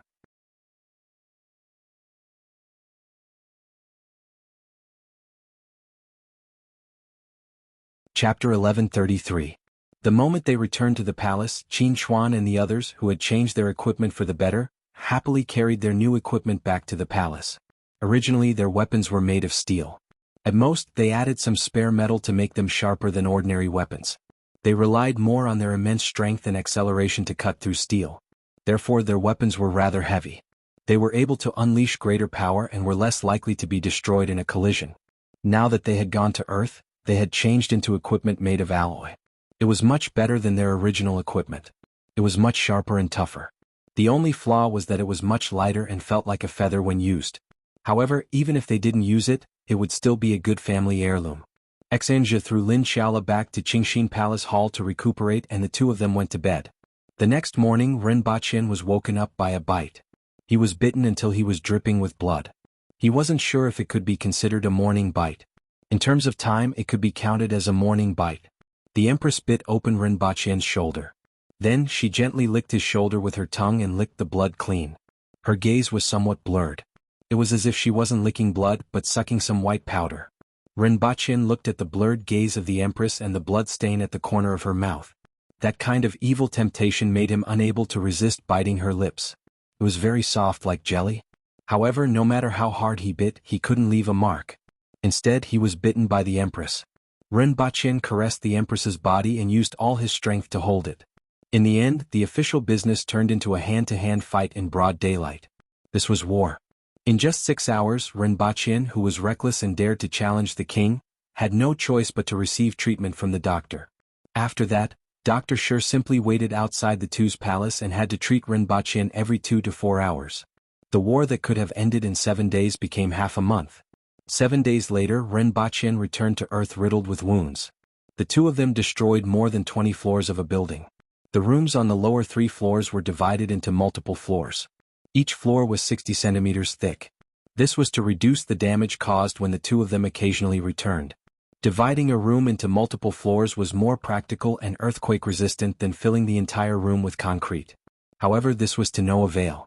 First aid, body surface reinforcement, herbal nourishment, mechanical exoskeletons, and various other methods were used. There was a medical center on standby in Dayo and an emergency medical center on Earth at the same time. With this logistical support, Rinpoche survived until the end of the war. The Empress let out a long moan and laid there lazily. The scissors on her body were like jade, smooth and exquisite, giving off a soft glow. On the other hand, Rinpoche was paralyzed. The Empress, who had attained longevity heaven, was simply too powerful. To her, the slightest loss of control of her strength was a serious injury to him. Even though the Empress treated Rinpoche as if he was the most precious and fragile porcelain, she still couldn't avoid such a fate. I was almost put into a box. I can't stop at all. Rinpoche, who had regained consciousness, was very angry. He gave the Empress's pink buttocks a ruthless slap and pulled a piece of cloth to cover her buttocks. Then he pressed the communication device and asked someone to carry him out for emergency treatment. Thanks to the medicines he had brought with him, the medical technology on Earth had improved a lot. This was especially true for external and bone injuries. With the many new medical equipment and the plants from the other world whose effects were reduced by half, the final treatment effect was almost as good as that of the other world. In terms of precision, it was even better. He fought from Dayo to Earth, from Earth to Dayo, and finally back to Earth. Renbaqian was a living legend.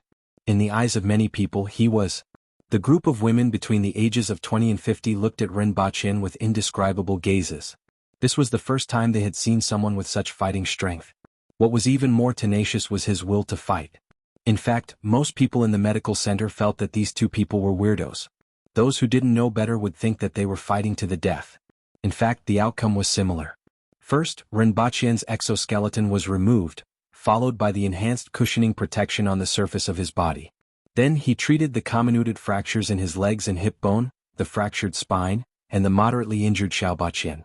Renbaqian lay on the bed and casually browsed through the information on the internet. Currently, the internet was still full of the things that happened in the United States. However, some things were specious and many things had been changed. As for the curved nodes of the universe, ordinary people wouldn't know about it for a short period of time. However, recently, there was a craze for learning the 34th set of exercises abroad. The strength that the Empress displayed was far beyond human imagination, and the majority of people who believed in science and technology turned to the embrace of personal strength. Beside Renbaqian were all kinds of equipment. Now, the room was similar to some medical institutions. The Empress was sitting beside the bed. She picked an apple in her hand, and the skin of the apple exploded, leaving only the inner flesh. After finishing this action, the Empress casually threw the apple to one side.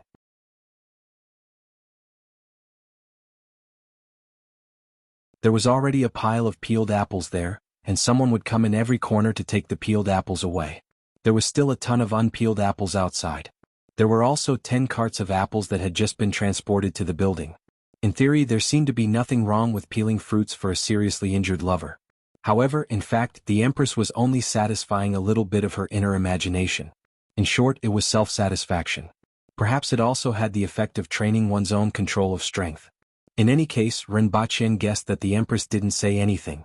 These 2 days the students had been eating apples to the point of vomiting. The price of apples in all of Wuxia City had risen slightly, and the prices of the better apples had risen even higher. A few days later, Renbaqian, who had recovered from half of his injuries, returned to Dayo. The official business that he had to deal with half a month ago had piled up until now. The most important thing was that Li Fu and the others had found the exit of the 60,000 mountains. In fact, this news had already been sent back 10 days ago, but it simply didn't have the opportunity to reach them. So far, 2 exits had been found, and there was a relatively large foreign tribe outside each exit. One of the tribes mainly tamed ferocious beasts and had a population of about 6,000. The strongest member of the tribe was a foreign race with the strength of a longevity heaven expert. There were 7 cardinal heaven experts, but there were also more than 15 ferocious beasts at the cardinal heaven level and 1 at the longevity heaven level. The other tribe only had 3,000 people. They had human bodies, scorpion tails, and bone spurs on their backs. Among them, there were 3 longevity heaven experts and 13 cardinal heaven experts. These foreign races and ferocious beasts didn't cultivate their spirits, so their strength was based on that of the aboriginals. Compared to the overall strength of the foreign races, these 2 foreign races weren't very strong. In fact, they could even be considered weak. From a certain point of view, they were just gatekeepers. In modern terms, they were security guards and night watchmen. However, they were already strong enough for the human race. Furthermore, this was only their strength on the surface. It was unknown if there was anything else that they hadn't discovered. After spending half a month investigating the strength of the foreign races, Li Fu and the others were divided into several teams. 2 of them stayed nearby to intercept the possible survivors of the 8-armed race, while the other 2 went in 2 different directions to investigate the situation in the distance. The other group of more than 30 people searched the depths of the 60,000 mountains for the location of the foreign races' villages.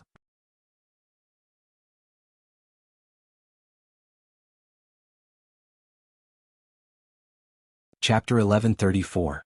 There was a steel knife above the head of lust. Beauty was like a saw that could cut through bones. Renbaqian vowed to devote himself to the modernization of Dayo and no longer indulge in women. He would turn over a new leaf and become a new man from today onwards. Half a year later, Rinpoche arrived at the garden where the empress was and saw two guards burying something in the garden. There were bloodstains scattered on the ground. Rinpoche thought for a while and recalled a piece of news that envoys from the Qin nation would arrive in the past 2 days. The thing that was being carried at this moment gave him some guesses. After all, it seemed that no one had angered the empress recently. In fact, no one could even come into contact with the empress except for the palace maids and guards. The empress was rather tolerant of the palace maids and guards. At least, she wouldn't bare her fangs unless they committed a grave mistake.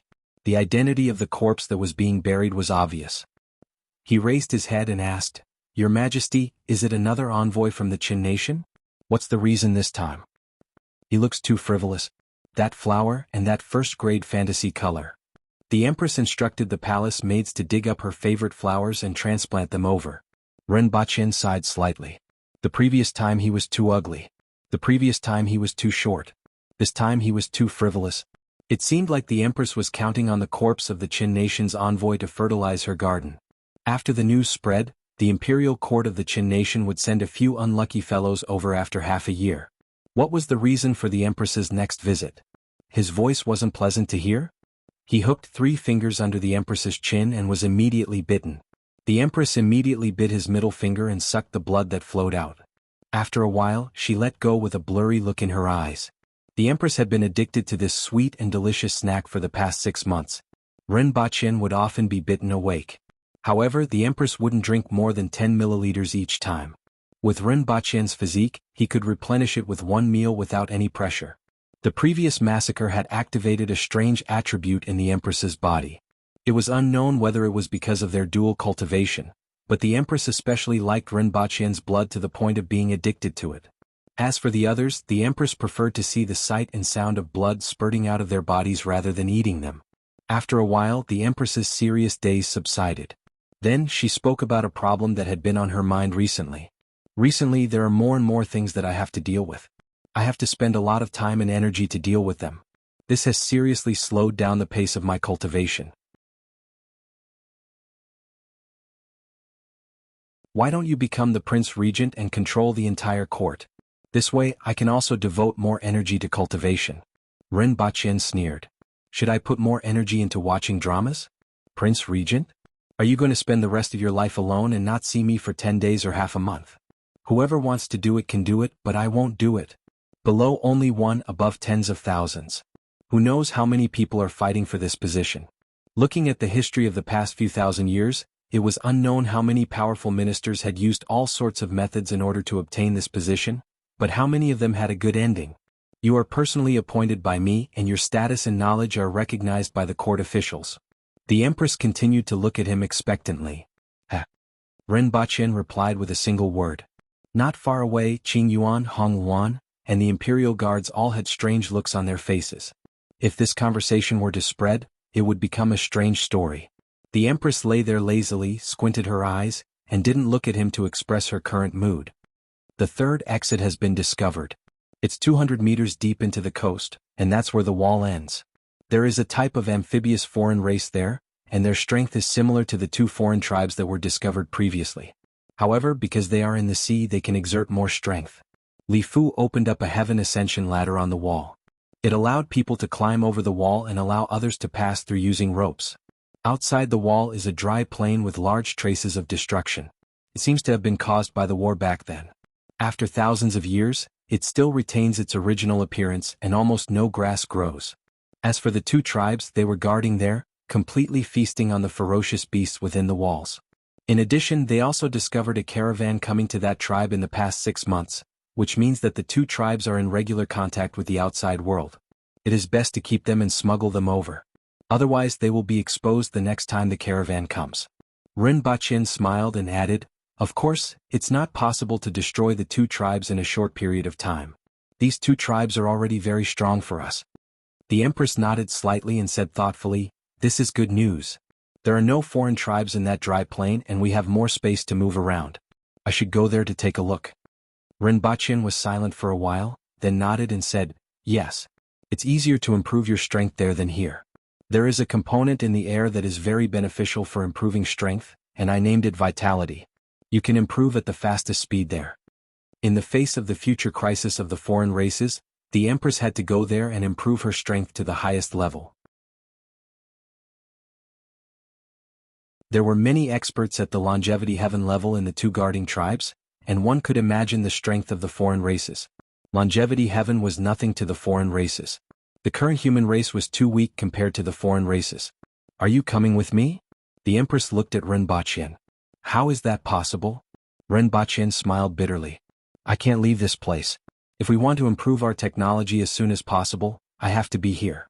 Besides, Erhua is also here. She hasn't even fully absorbed the power you left in her body. She has too many things to learn, so she can't go with you. They had been married for more than 7 years. Including the time they had spent on Earth, it had been more than 10 years. This was the first time they had been separated for so long. This was the reason why they hadn't mentioned this before. So, Prince Regent. The Empress looked at him with a smile. Renbaqian looked helpless. It seemed like he couldn't get rid of this position. However, he was prepared to transport the most advanced superbrain on Earth to assist him in political affairs. Not only was it useful in political affairs, but it was also very useful in other aspects. The computing power of the superbrain wasn't something that humans could compare with. The people from the Temple of Heaven are here. They have organized more than 20 spirit wheel experts, half of whom are top-notch experts who have condensed heaven-grade weapons. They will head to the 60,000 mountains and join the previous experts to encircle the foreign races. Let's hold a banquet tonight and let Your Majesty meet them. After that, Your Majesty will set off with them. The Empress licked her lips, looked at Renbaqian with a pair of charming eyes and said, I'm afraid that you won't be able to practice dual cultivation with me for the next few years. This way your cultivation speed will be even slower. I'm no longer interested in women? Renbaqian's expression changed. Is that so? The Empress's expression was difficult to understand. After a night of banquet, the original departure date of 1 week was changed to 1 month later. First, set a small goal, such as 1 second.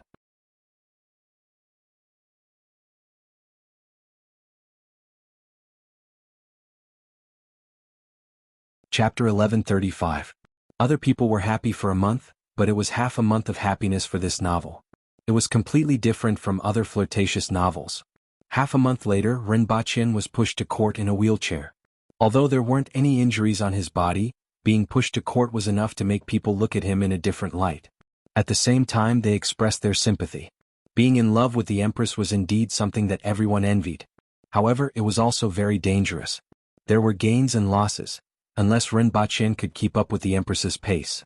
From now on, Zhao Prince Consort will be promoted to regent and will govern the world on my behalf.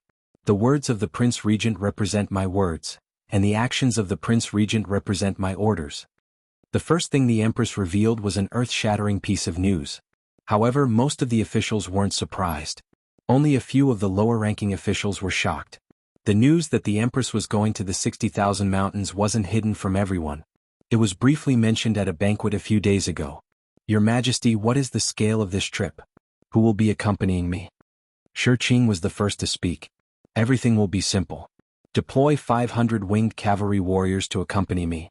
As for the rest, Yuan Sha, Lian Liang, Gu Yi, and 30 experts from the inspection department. Send 20 doctors from the medical bureau. The Empress gave orders one after another. The 6 ministers didn't move, but the officials from the cavalry department, the military department, and the Bureau of Taichung followed the Empress. These 3 departments were replaced by others. In addition, 1 heaven expert was transferred from each of the North, Northeast, and Central protectorates. Nowadays, most of the experts in the world were in the 60,000 mountains, and the protectorates didn't need so many experts to suppress the world. For the next few days, the Empress accompanied Erhua when she wasn't attending court. As she neared her departure, she was much gentler to Erhua like a real mother, which made him feel flattered. However, she also felt that something was amiss. These days, she sneaked out less and spent more time accompanying the Empress. At the same time, Renbaqian was unprecedentedly busy. First, he prepared all kinds of supplies and equipment for the Empress. He prepared a large amount of wine and desserts, which were dispensable items.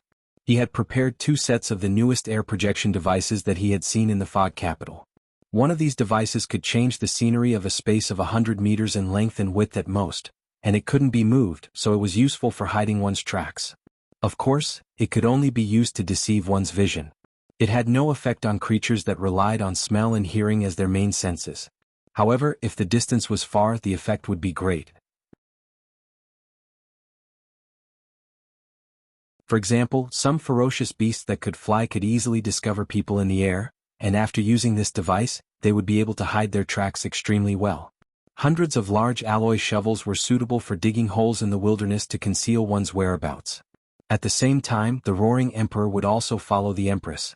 Other than that, there were binoculars, night vision goggles, a radio set, batteries, lights, drones, military tents, silk quilts, sleeping bags. Everything that could be carried, including basic necessities, food, shelter, and transportation. The most important equipment was, of course, concealment and reconnaissance equipment. There were also unconventional weapons such as concentrated skunk bombs that could be used to target specific enemies. Most importantly, Rinpoche also prepared 3 nuclear warheads for the Empress. They had a yield of 400,000, 790,000, and 1.3 million respectively. If she really encountered a strong enemy, these nuclear warheads could be used as a means to repel the enemy. As for how effective they would be, it would depend on the situation at that time. However, Rinpoche also specially prepared more than 10 sets of self-installed armor for the Empress. It wasn't for use in battle, but to withstand a certain degree of damage in a close-range nuclear explosion. Coupled with the strength of the Empress's body, she would be able to survive as long as she wasn't within the range of the nuclear explosion. After all, when the Empress really wanted to use the nuclear warheads, the distance between the two parties would probably be very close. These sets of self-installed armor could be automatically installed in 3 seconds. Coupled with the nuclear warheads, they could be used to save her life when necessary. If possible, Rinpoche really wanted to go with the Empress. This way, at least when they encountered danger, they could directly return to Earth. Unfortunately, he couldn't leave this place and could only do his best to prepare some things for the Empress. Fortunately, the Empress still had a killer weapon, which was the broken body of the human emperor. In case she encountered a strong enemy that she couldn't resist, this would be her last resort. The only regret was that this broken body could only be used 3 times. In addition, Rinpoche was also busy implementing various government decrees. The first was to build roads and railways from Lan City to the 60,000 mountains. The second was to choose a place to build a signal relay station in the 60,000 mountains. The third was to find a place to build an airport and eliminate the ferocious beasts in order to find a route as much as possible. In the 60,000 mountains, it might not be possible to build a railway through the mountains even after decades. Planes were the only fast means of transportation. The feather-type beasts in the 60,000 mountains were the ones that restricted this. Even some of the weaker heaven-level beasts could pose a great threat to planes. The air wasn't under the control of the aboriginals. Finding or killing a way out became the most difficult task, but it was something that had to be completed. The fourth was to build a new city at the entrance of the 60,000 mountains as a secondary capital. Many new cities would be built in the mountains as frontline bases. The fifth was to ban alcohol and enforce that at least 1/3 of the annual grain produced by each mu of land was to be sold to the imperial court. The sixth was to use books as the same language, vehicles as the same rails, and to unify weights and measures. The seventh was to expand the Department of Education and set up an education bureau with each city as a unit. Students from the various academies in the Yun Nation who had learned simplified Chinese would be transferred to each city. In each city, primary schools would be established that focused on language and mathematics, as well as intermediate and advanced schools that focused on mathematics, physics, and chemistry. Famous doctors from all over the country would be transferred to the Cataloging Bureau to compile medical records and establish medical schools. Elites from other industries would be transferred to the Cataloging Bureau to compile technical information for smelting and iron smelting industries and establish vocational schools. The eighth was to set up giant projections in several major areas of all the cities in the country to popularize simplified Chinese and basic mathematics. Rinpoche's goal was that regardless of whether they wanted to learn or not, they would be able to read the newspaper word by word every day. Even a pig would be able to understand half of the newspaper after 10 years. At the same time, the newspaper that was originally distributed in Dayo would be changed to 2 editions, Simplified Chinese and the Original Language of This World. 2 years later, there would only be a simplified version of the newspaper. If they didn't learn simplified Chinese, then they would be eliminated along with the original language of this world. The ninth was to use the martial arts techniques of the sects that had been destroyed in Tianjin Basin and the Yun Nation as the foundation. The experts from the Temple of Heaven and the aboriginals who remained in the two nations would be mobilized to compile martial arts manuals and set up martial arts courses in primary schools and intermediate and advanced schools. The first few measures that Rinpoche promoted were to prepare for the future shift of focus and a large-scale advance. The last few were to improve the cultural foundation of Dayo as quickly as possible. Only with more cultured people could there be more talented people, which could promote the progress of productivity, and promote the development of society and technology. These 9 measures were the main goals of Dayo for the next 5 years. They completely revealed Rinpoche's intentions and involved many levels of Dayo, from the commoners at the lowest level to the officials at the highest level. Rinpoche requested that the decree be promulgated and promoted as quickly as possible. No one was allowed to shirk the responsibility. No matter who it was, they would be severely punished if they were to shirk, delay, or defy these important plans that concern the future of the nation. For the sake of these plans, Rinpoche even loaned 80% of the wealth that the imperial treasury had earned through various commodities over the years to the national treasury without interest. His attitude was clear. He had even taken out his and Her Majesty's savings. If any of you didn't do a good job, don't blame me for falling out with you. Even if I could let you off, Her Majesty wouldn't.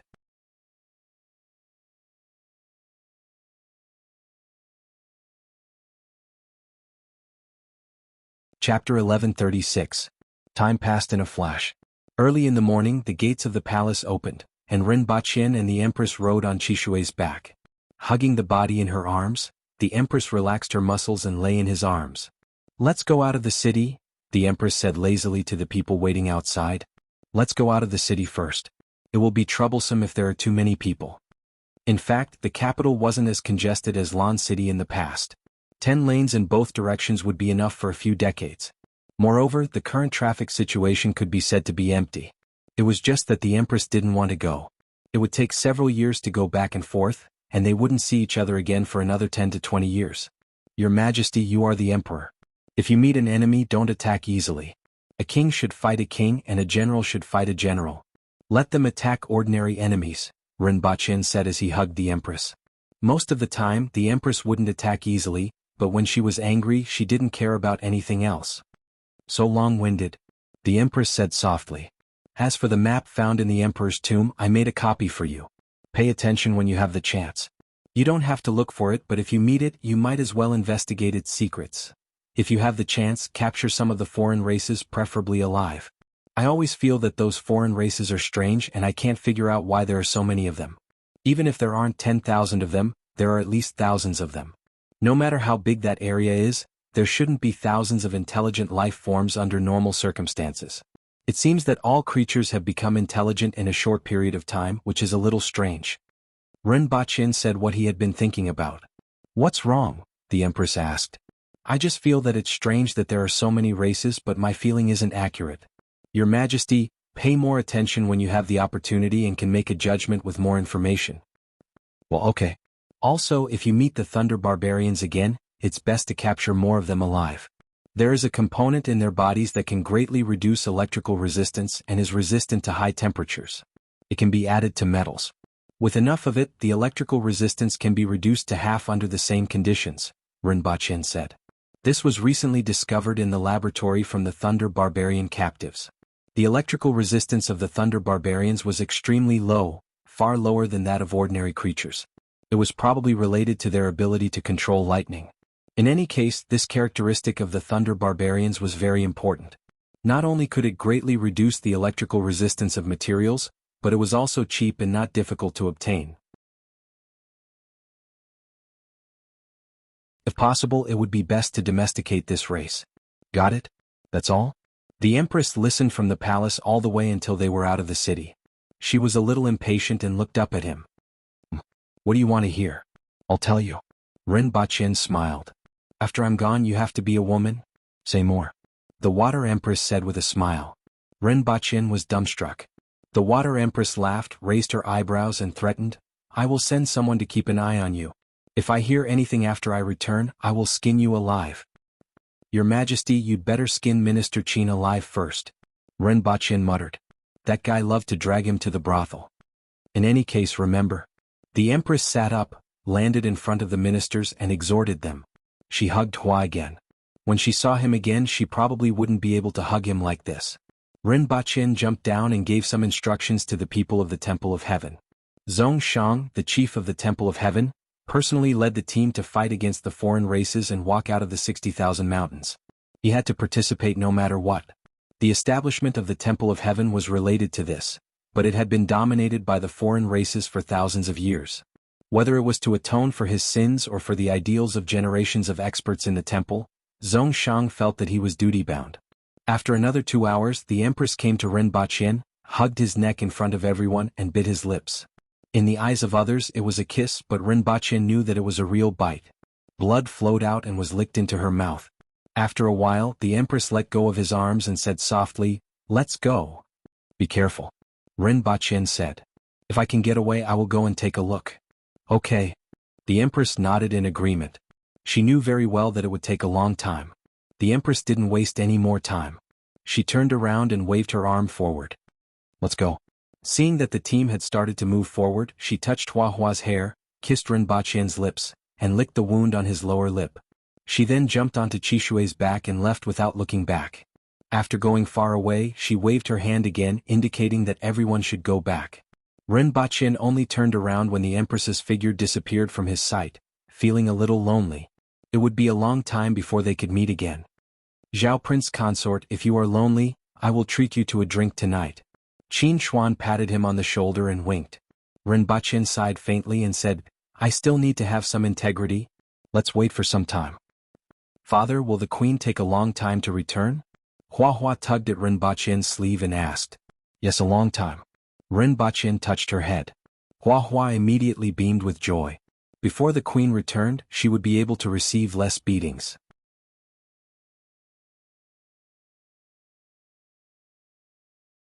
Furthermore, her father didn't hurt when he hit her. After the empress and the others left, Rinpoche arranged for people to build a ship. He was going to travel from the Yun nation to the Qin nation and then head south to see if he could find a sea route. There was a convective sea in the ocean of this world. Ships that entered the convective sea couldn't come out again, and there were all kinds of huge sea beasts. As a result, most fishermen lived in the coastal waters. There were many reefs in the coastal waters, so the development of the shipping industry was very poor. The huge ship that Zhuoyu from the Protectorate of the Southeast sent to the Empress was only used by the Qin nation on the rivers. If it encountered sea beasts in the sea, it would be a dead end. This was already the largest ship in the Qin nation. As a result, it was very difficult to develop the shipping and shipbuilding industries. However, it had to be done no matter how difficult it was. It was too time-consuming to pass through the 60,000 mountains, and the transportation capacity was too poor to support the logistics of the army. Sailing, airplanes, and using railway lines to pass through the 60,000 mountains couldn't be neglected. 2 months after the Empress set off, a piece of news made Rinpoche's face turn ugly for half a month. After wiping out the villages of the Thunder Barbarians and the 8-armed race, Great Xia's experts were divided into 2 groups. One group was led by Li Fu and included Jiang Zixi, Su Gongso, and other experts. They searched for the survivors of the 8-armed race as fast as they could and searched for the 60,000 mountains. The other group was led by Ma Hongyu and assisted by Du Qian. There were also more than 30 people. On one hand, they searched for traces of the 8-armed race, and on the other hand, they searched for other foreign races. At the same time, they had to draw a topographic map. This group was ambushed by the herdsmen from the Acceptance Spirit clan. They were 8 experts from the Acceptance Spirit clan, more than 10 foreign races that were controlled by them, and a large number of jade-wasted slaves. After a huge battle, more than 30 experts suffered heavy casualties. 15 people died, 8 of them had condensed heaven-grade weapons, and the rest were almost all injured. On the other hand, only 2 herdsmen had died, and 6 of the dozen or so alien race experts that had been controlled had died. The herdsmen themselves weren't considered strong, but they were relatively fast. However, each herdsman controlled 2 cardinal heaven foreign races. In addition, there were a large number of jade-wasted slaves, some other strange methods and ambushes. As a result, many of the experts suffered greatly. First, set a small goal such as 1 second. Remember, Bookhouse.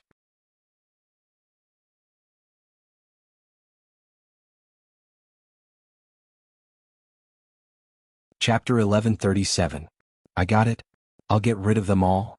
The Empress looked into the distance with a cold look on her face. Be careful. The most troublesome ones aren't the herdsmen but the jade-wasted slaves. Although they aren't strong, there are too many of them. Although 2 herdsmen died, there are still at least 150,000 jade-wasted slaves left. Otherwise, they wouldn't have suffered such heavy casualties. Rinpoche couldn't help but ask. He had a lot of faith in the Empress's strength. It shouldn't be a problem for her to sweep the 60,000 mountains if she was a level 2 immortal realm expert. However, she had to be careful of the various means of the foreign races, which were completely different from the human race. The herdsmen weren't strong, and even with the foreign races that were controlled, their numbers were still much lower than the human experts. However, there were hundreds of thousands of jade-wasted slaves. Although they were only at the man-wheel level, they were extremely fast and small, and their attacks were overwhelming. If it weren't for Ma Hongyu's expertise in trapping, blocking and large-scale attacks, the casualties would have been higher. Even Du Qin, who was ranked 10th in the world, had died. These were the top experts in the world. Less than 60 of them had condensed heaven-grade weapons and had the potential to open up the heavens and earth. Rinpoche's heart ached to see so many casualties. The Empress turned off the radio and walked out of her room. At this time she was on a mountain in the 60,000 mountains. From the foot of the mountain to the top, there were rows of wooden buildings. Tens of thousands of soldiers were training at the foot of the mountain, and their battle cries shook the sky. This was the current location of the Protectorate of the South, Anchuan City. Although it was called a city, it was actually just an extension of a village. Other than the soldiers, there were no civilians. The Protectorate of the South had a total of 30,000 soldiers, and the other 20,000 were scattered in the depths of the 60,000 mountains to clear out the beasts. Ask Fu Yao to come and see me. A moment later, a middle-aged man in leather armor with a longbow on his back came to the Empress. There was a layer of green scales on the armor that looked like it was made from the skin of a serpent. This man was the Deputy Protector General of the Protectorate of the South. Shiwanya was in charge of clearing out the beasts in the depths of the 60,000 mountains. How many Cardinal Heaven-level experts are there in the mountains that haven't been transferred? The Empress asked coldly. There are 54 known people. Fu Yao said after some calculations. Ever since the Protectorate of the South had moved into the 60,000 mountains, Shiwanya had ordered the mobilization of the experts from all over the world.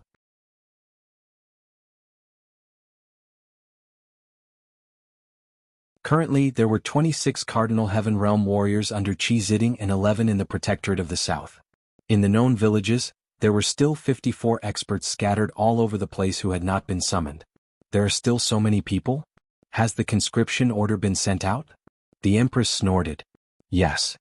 How arrogant and unruly, the Water Empress said casually. Her voice was calm, but her tone was filled with dissatisfaction. Send another order to them. They must arrive at Wuxia City within half a year. If they delay, they will be killed without mercy.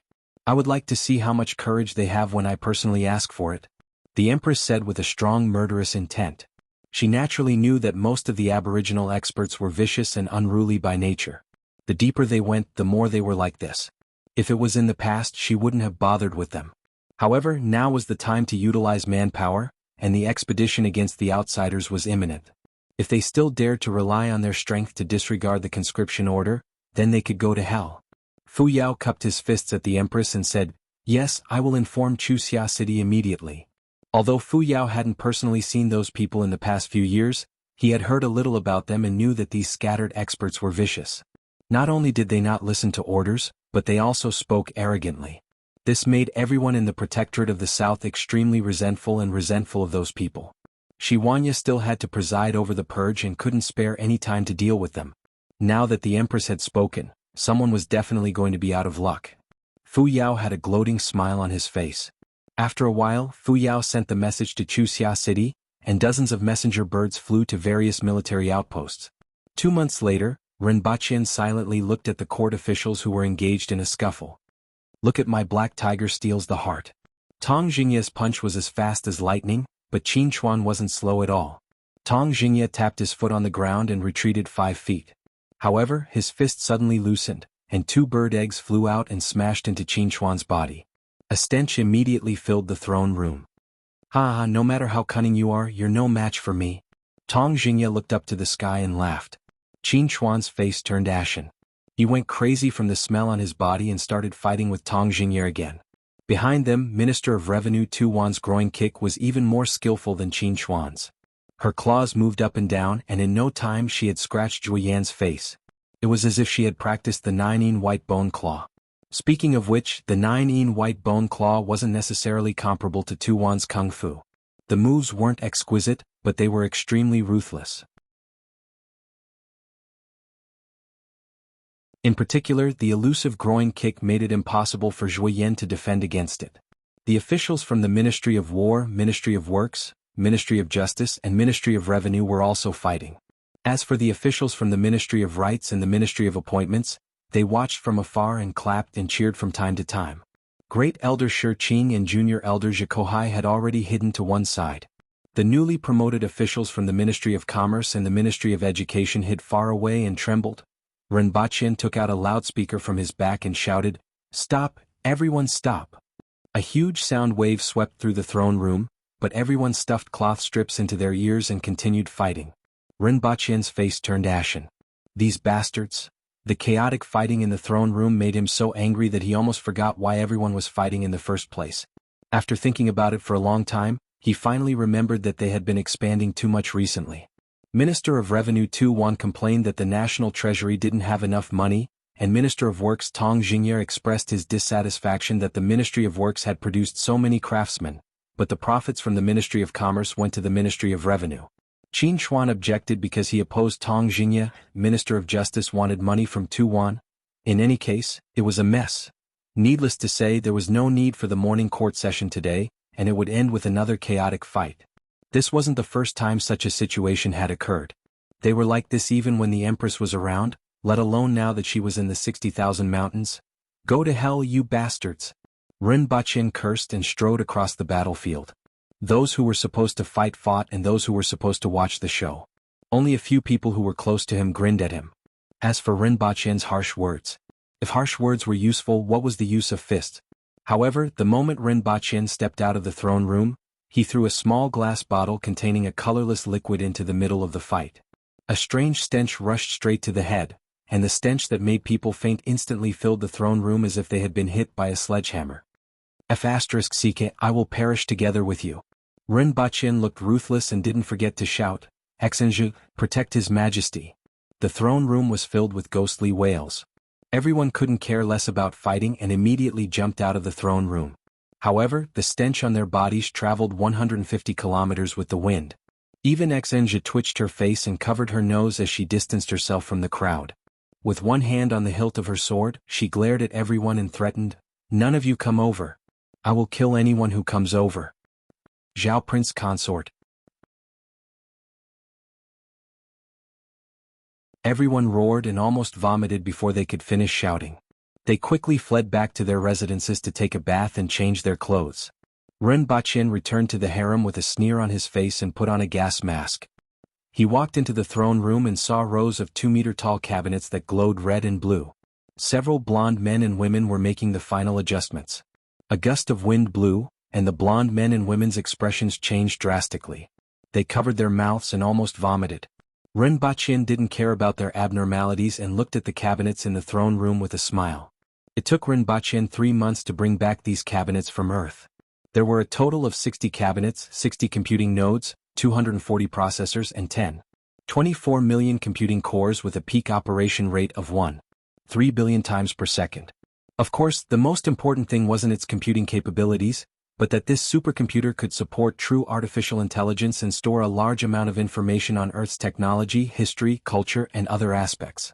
With this supercomputer and a certain level of artificial intelligence, not only could it reduce Rinpoche's workload, but it could also calculate the best development route. Rinpoche had great expectations for this.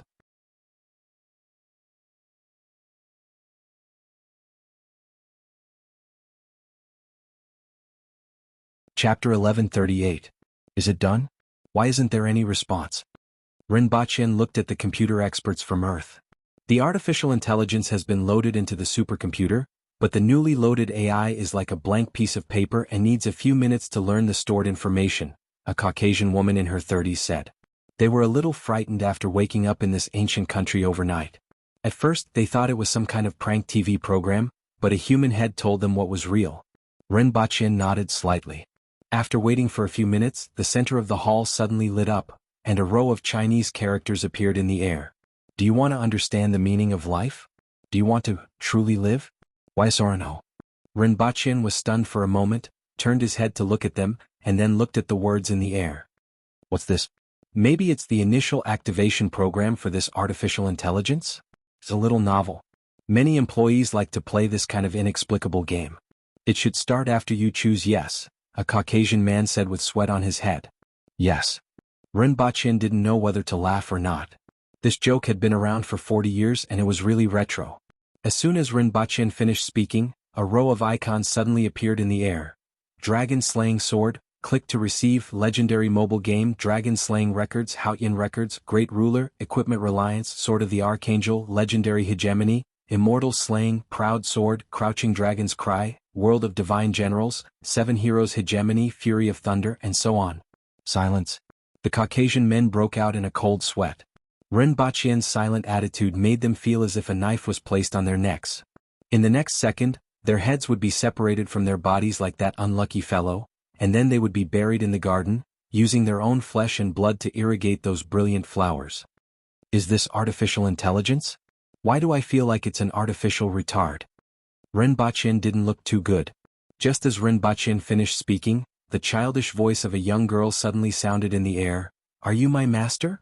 Along with the voice, the air flashed twice, and a young girl who was about 7 or 8 years old appeared. A real young girl, not a muscular young girl like Honeysuckle. He had golden hair, a young face, and a loose shirt that hung crookedly on his shoulders. Master means magician, right? Rinpoche looked at the young girl in the air and said thoughtfully. A long time ago he seemed to have seen a setting related to this. Master means the controller, and it also represents the master. Are you my master? The young girl's eyes were very beautiful. Her eyes flickered with light like brilliant stars. Yes, Rinpoche said in a deep voice. Then master, do you like me?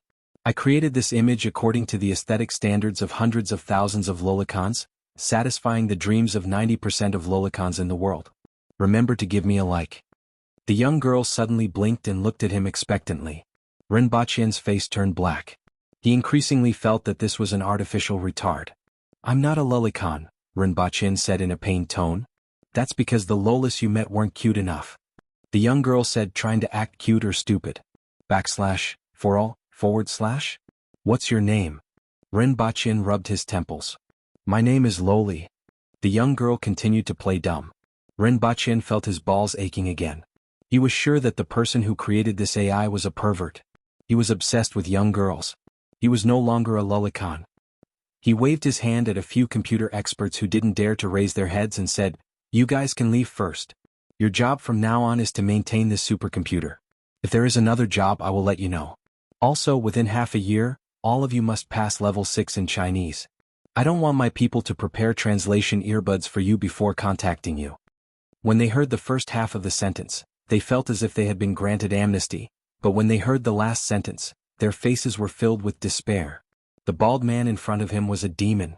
After chasing them out, Rinpoche looked at the young girl in front of him and thought to himself, if only Erhua was this cute, at the very least she looked quite cute. Combining the aesthetics of hundreds of thousands of lolicons to create this image was truly a pain in the ass. Have you mastered all the stored information? Rinpoche asked in a deep voice. I like gentle people. You can be gentler. The young girl continued to act dumb recklessly. It's all in my brain. Those processors are my brain and I still need some time to learn to fully master them. Let me talk about the situation here first. Rinpoche ignored her foolishness and roughly explained the situation in Dayo and this world. You should first formulate a development route with the highest priority. Rinpoche wanted to see the standard of this AI and see if it could understand the situation in this world. Then he would formulate a suitable development plan based on his description. Loli wasn't surprised that this wasn't Earth because the original creator didn't consider the possibility of an AI being brought to another world. The AI didn't have much of a concept of this and didn't feel that there was anything wrong with it.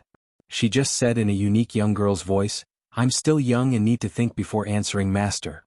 10 seconds later, the young girl spoke again. According to Master, the resources in this world are different from those on Earth. What Master needs the most is to understand the resources in this world and reformulate the development of technology based on the resources instead of looking for resources based on the technological development of Earth. According to Master, There is a type of vitality particle in the air of this world, which is one of the main resources in this world. However, Master doesn't know much about this type of vitality particle and doesn't know the impact it has on the same elements. Master, are you retarded? The sudden venomous tongue in a childish tone made Rinpoche's face turn ashen in an instant. Rinpoche was silent for a while and knew that the AI was right. He had been neglecting the essentials all along and hadn't even figured out the foundation of this world. Instead, he was tirelessly developing technology according to his own ideas. He was completely moving the technology from Earth to this world and then modifying it according to the existing conditions. In a short period of time, the development was indeed very fast. However, this wasn't a technology developed based on this world, but a kind of grafting. Ignoring the characteristics of the basic substances in this world would inevitably lead to a bottleneck at a certain level. For example, he hadn't discovered oil yet. Although he already had diesel as fuel, oil was involved in all aspects of the industry. If he kept thinking of ways to modify it like before, he would sooner or later encounter a time when he couldn't find a substitute. Therefore, developing the characteristics of the resources in this world was the correct way to advance technology. Although he had previously sent people to look for various resources, his main goal was still to find the resources that he wanted to find and was less involved in other things. After hearing the words of the AI, Rinpoche understood the problem in a short period of time. His thinking had been limited. Or perhaps it could be said that he had been thinking about how to quickly advance technology to the level that he wanted to reach. He had gotten into a dead end and neglected too many things. I understand. I'll make the arrangements now. Rinpoche nodded slightly. Master is really receptive. I'm very happy to be able to provide you with valuable advice. The young girl smiled sweetly. Continue learning the stored knowledge. Rinpoche nodded and turned to leave. Although he only asked about one thing, it was the most urgent matter at the moment. As for the rest, he could ask about it at any time and wasn't in a hurry. Furthermore, he had only described the general situation just now. He had to continue to input the overall situation that he knew so that the AI would have a more accurate understanding of the situation so that the suggestions it gave wouldn't be biased. This wasn't something that could be done in a day or two, so it couldn't be rushed. First, set a small goal, such as 1 second. You're tuning in to the Han Li's Wuxia Chronicles YouTube channel. We're so grateful for your support, and don't forget to subscribe to join us on this incredible journey through captivating stories. Your generosity through donations truly makes a world of difference, as it's the primary source of revenue that allows me to expand and enhance this channel for you. Thank you from the bottom of my heart for being a part of this adventure.